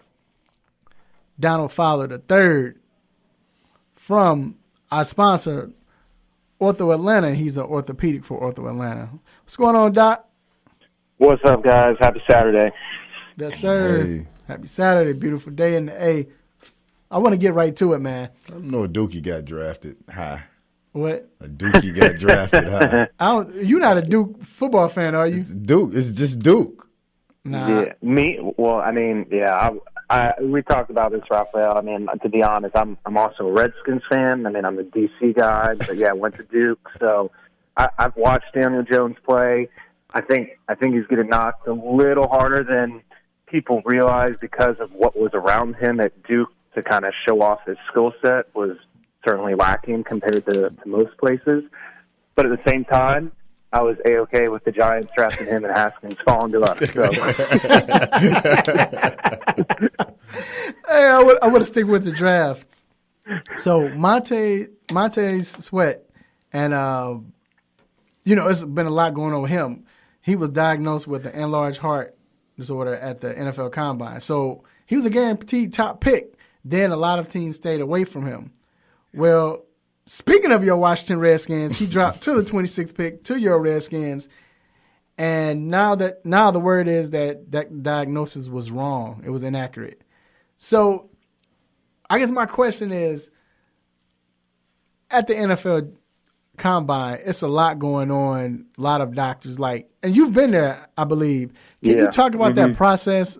And do doctors, and I know these are your peoples, your boys, but do they sometimes overdo it? I mean, yeah, I think it is kind of a little extreme. I really do liken it almost to literally like the Westminster Dog Show, where these athletes are lined up and literally the docs come down in a line and are poking and prodded and doing everything, because in a way their asses are kind of, excuse my language, sorry, their butts are on the line. If they miss something and something comes back, I mean, some of these docs end up getting fired for things like that. So they take it very seriously on the medical side, but I almost feel bad for the athlete based on, how much they're kind of put through the same tests over and over again by multiple teams, by multiple doctors. So you can get a lot of variability in kind of what happens. And then, once something comes out that is concerning, it's kind of like a snowball effect and everyone starts getting concerned. And I think that's a little bit what happened with Montez Sweat. And then he ended up going and seeing a specialist who works with the Houston Texans and went through a much more, I think, rigorous exam and testing that you can't just do at the Combine, and found that everything looked good. But at the same time, there were still enough teams that were scared by some of the stuff that came out that they just kind of left them off their draft board. Yeah, it's sad, man. Now, we know Aaron Judge has recently been placed on the IL with an oblique injury. How serious do you think this is? I mean, those people that know baseball know obliques. I mean, to people, I guess, just common day, they think about whatever. But obliques are kind of a really big deal in baseball, with how much you have to torque and rotate every time you swing the bat. So this isn't like a day-to-day thing. I mean, this is usually, months. I mean, at least weeks, but probably more like months. And most of the stuff that's come out has said he's nowhere close to coming back, because every time you rotate through the trunk of your body, you're straining those muscles, and you're just going to flare it back up if you don't give it a chance to heal. So he's going to be out for a considerable amount of time. Is this like the worst injury that can happen to a batter, especially, just an everyday player? It sounds like it.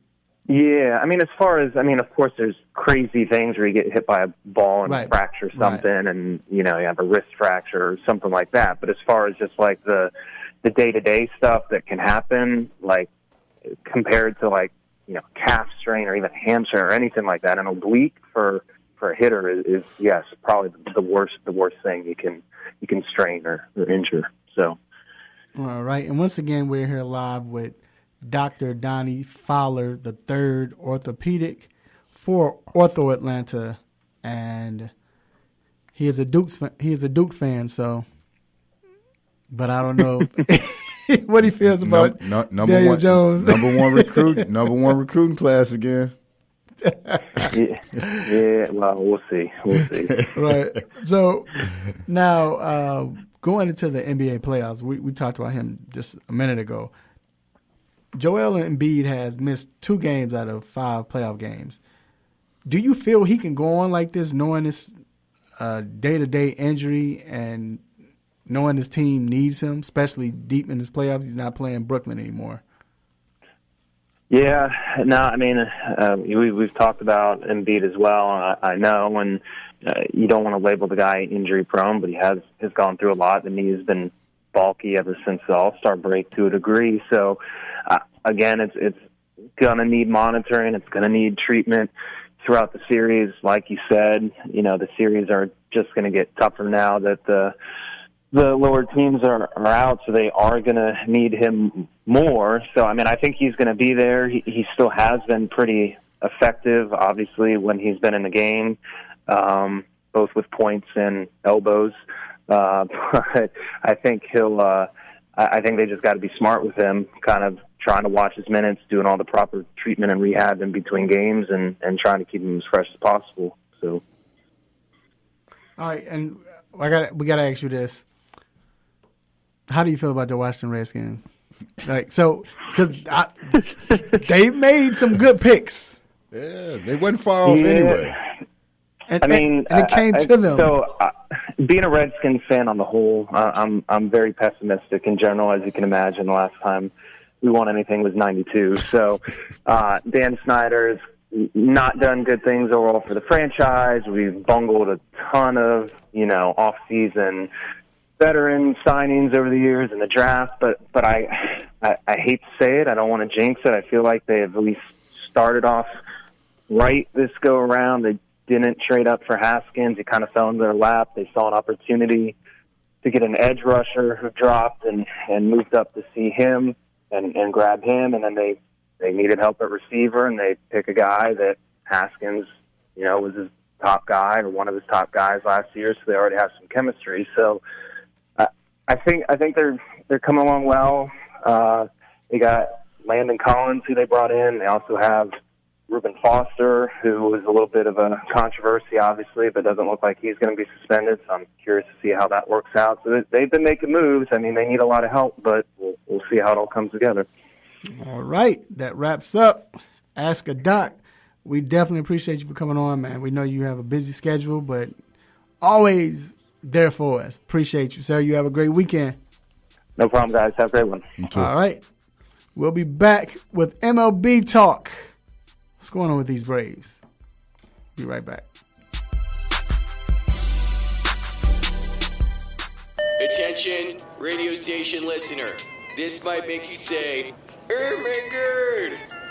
Get this station in 1,500 live stations, plus a custom station you can create all in one. Right now. Download the free app now at iHeartRadio.com. Oh my God.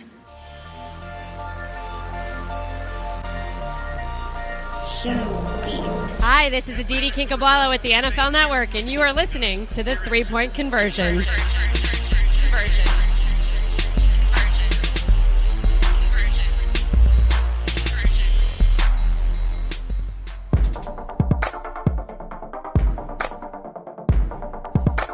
All right, we are back inside the 3-Point Conversion Sports Lounge.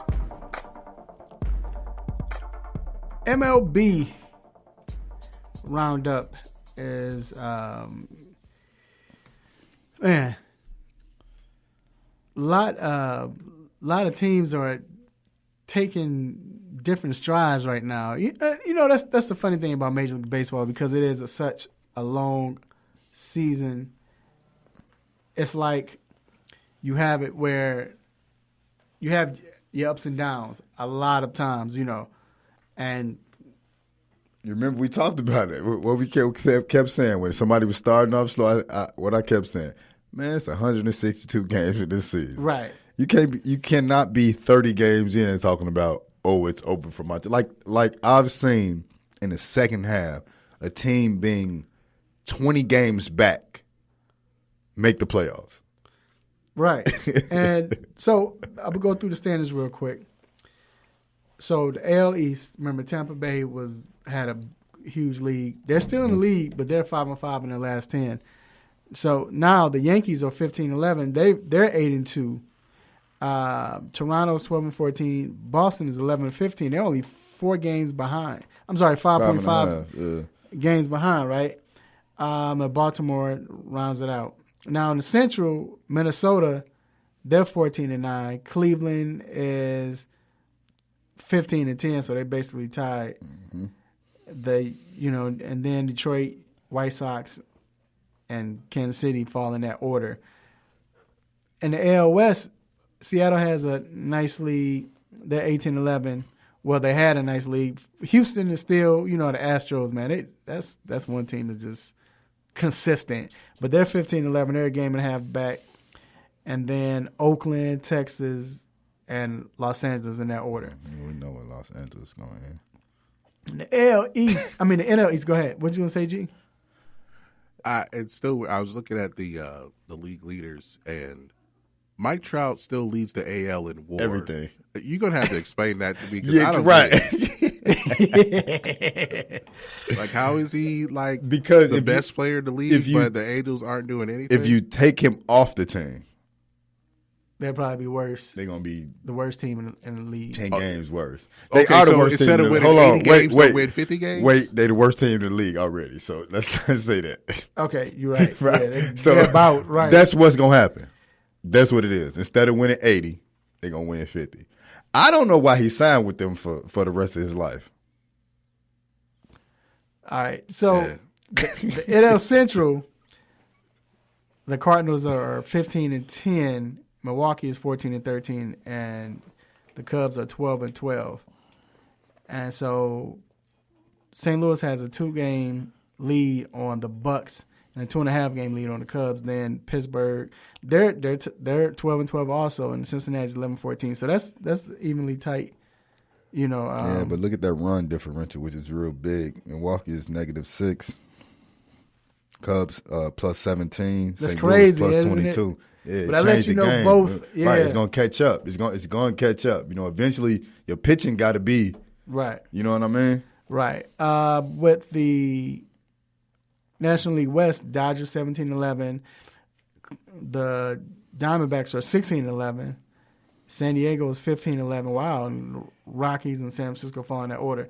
So, and then lastly, I want to talk about this because I want to talk about the Braves. In the NL East, the Phillies are 14-12. Then Mets are 13-12. Then the Braves are 12-13. Washington 11-13, and then Miami rounds it out. They just there. So it's the Braves are 3-7 in their last 10 games. I think it's a testament to them.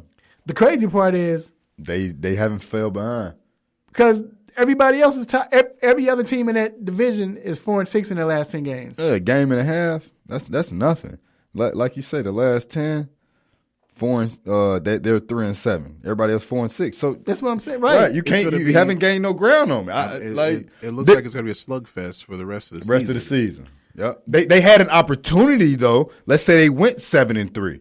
They had an opportunity to be in number one and be in a game and a half up or 2 games up, but they didn't. And like G said, it's going to be this. This is what it's going to be all year. Again, with the Mets, we know how they do. They start what they did last year. I told you they started strong, and where they ended up last year. Is David Wright's used? Let's not even mention him. Let's leave D Wright out of it. But go ahead. But the Mets every year they and where they end up at. We talked about the beginning of last season where they ended up at. So let's give them whatever we're gonna give them.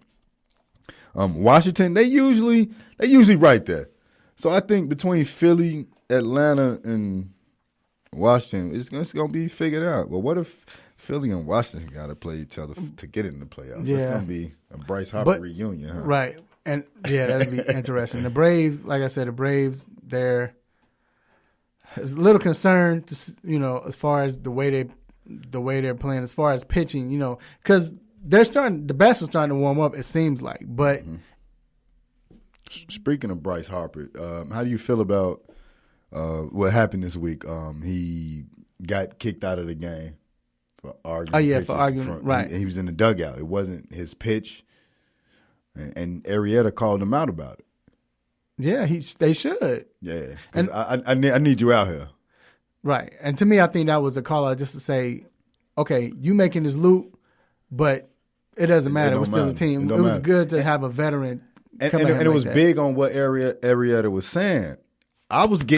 They wasn't giving me the pitches. Mm-hmm. Like I couldn't get the pitches that I wanted. Right. So it wasn't just them. It wasn't just that pitcher getting his pitches or not getting his pitches. I wasn't getting mine either. Right. So what he was saying was the ump was doing the same thing. Right. Well, I agree, man. I think that's huge for Arrieta to do that. I mean, we talk about it in basketball. We need veterans to step up, and there's not a lot of veterans. To see a veteran, step up he did it in a clubhouse where this guy's making all this money, and he didn't have that in Philly. And you got to respect him because he got a World Series championship and a Cy Young. Right. Right? Like you got to respect him. Right. So you big. So, all right. That concludes our MLB talk. We will be right back with what's on my mind. Keep it locked.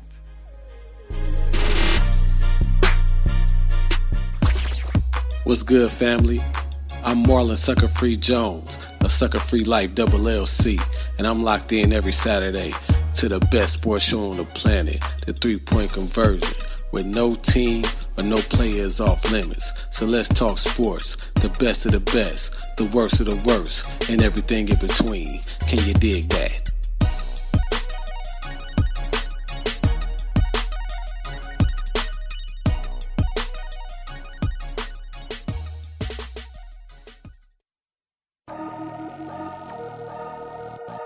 It's time to get in the mind of Mr. Controversy and the Intellectual with What's on My Mind.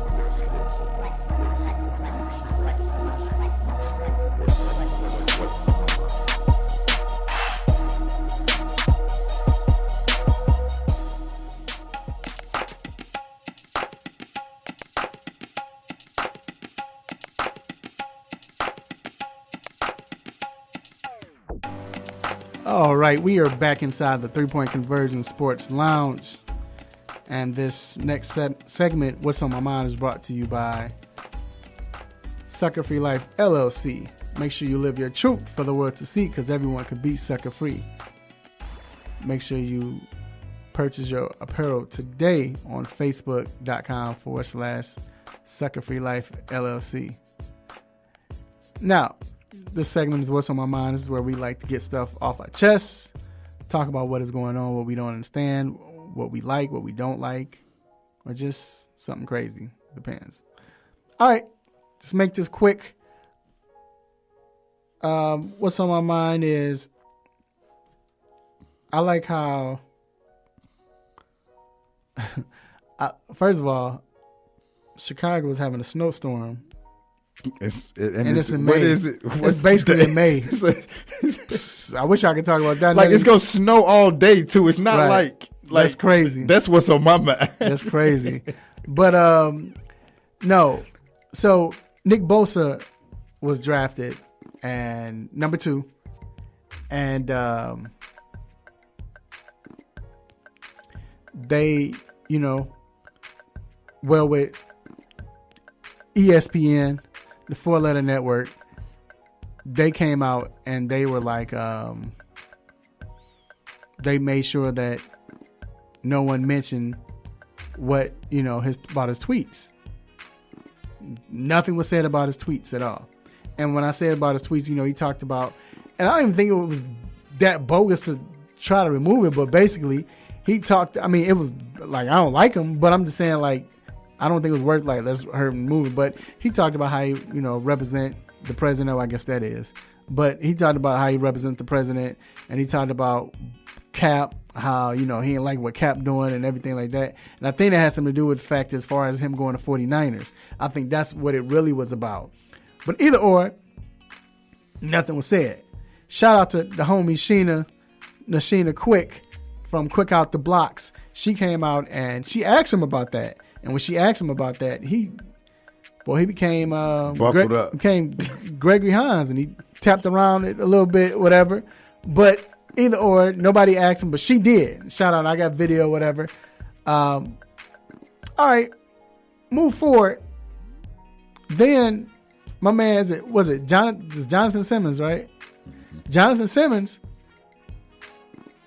They bring up something that happened in the past when he hit. Now I know there's 2 different things, but still, they had the graphic up. They showed it. The broadcast. Wow.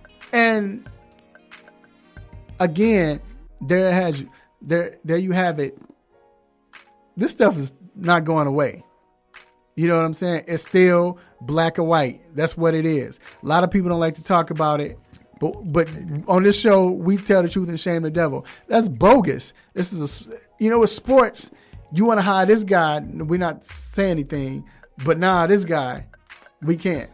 And it just so happened Nick Bosa is white, my man Simmons is black. So just going through that, seeing that, is sad. I'm sick of it. That's why the 3-point conversion will come up, and we're going to do it the right way. And that's what's on my mind.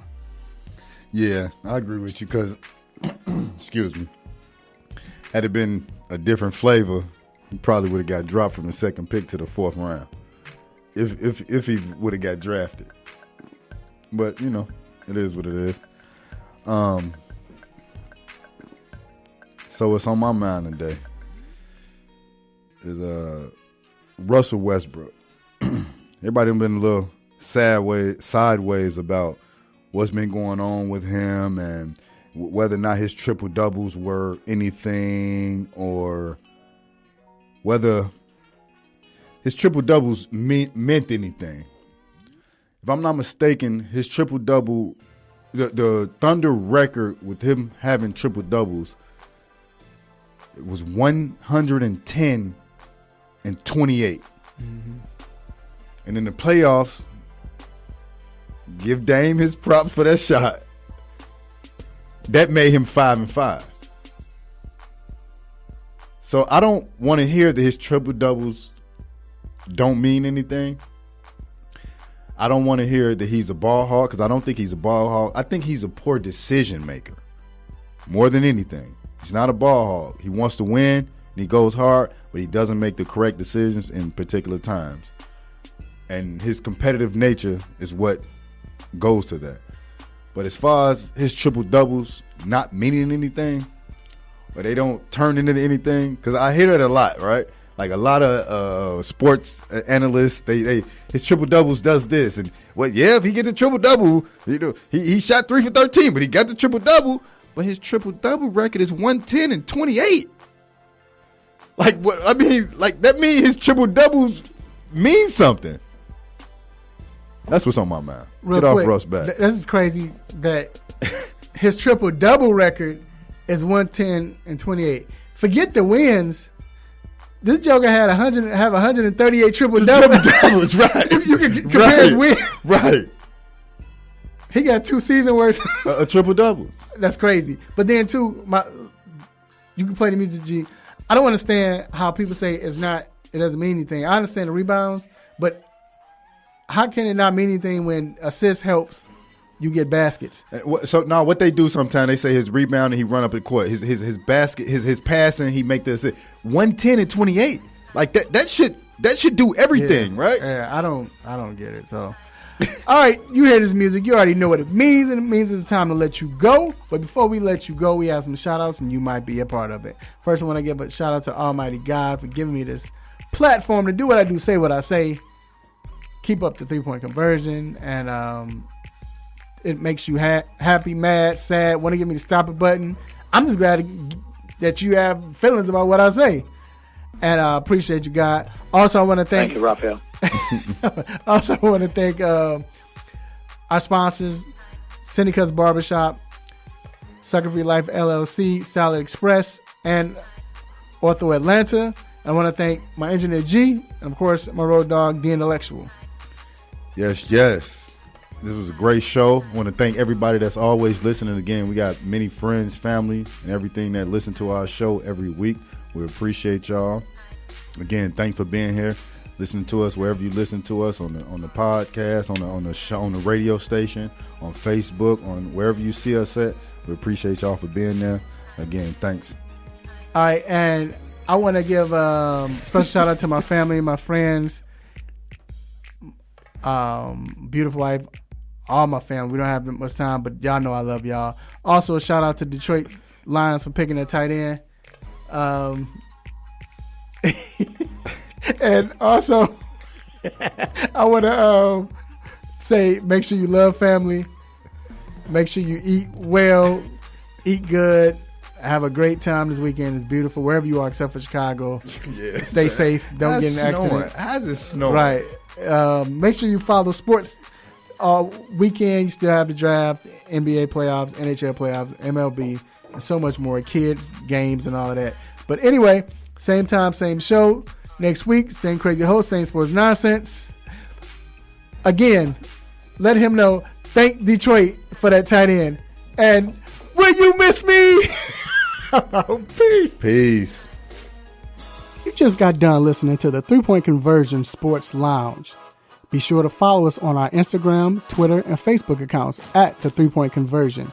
And also make sure you check out our website, the3pointconversion.com. Be sure to follow us live and listen every Saturday morning at 10 a.m. Eastern.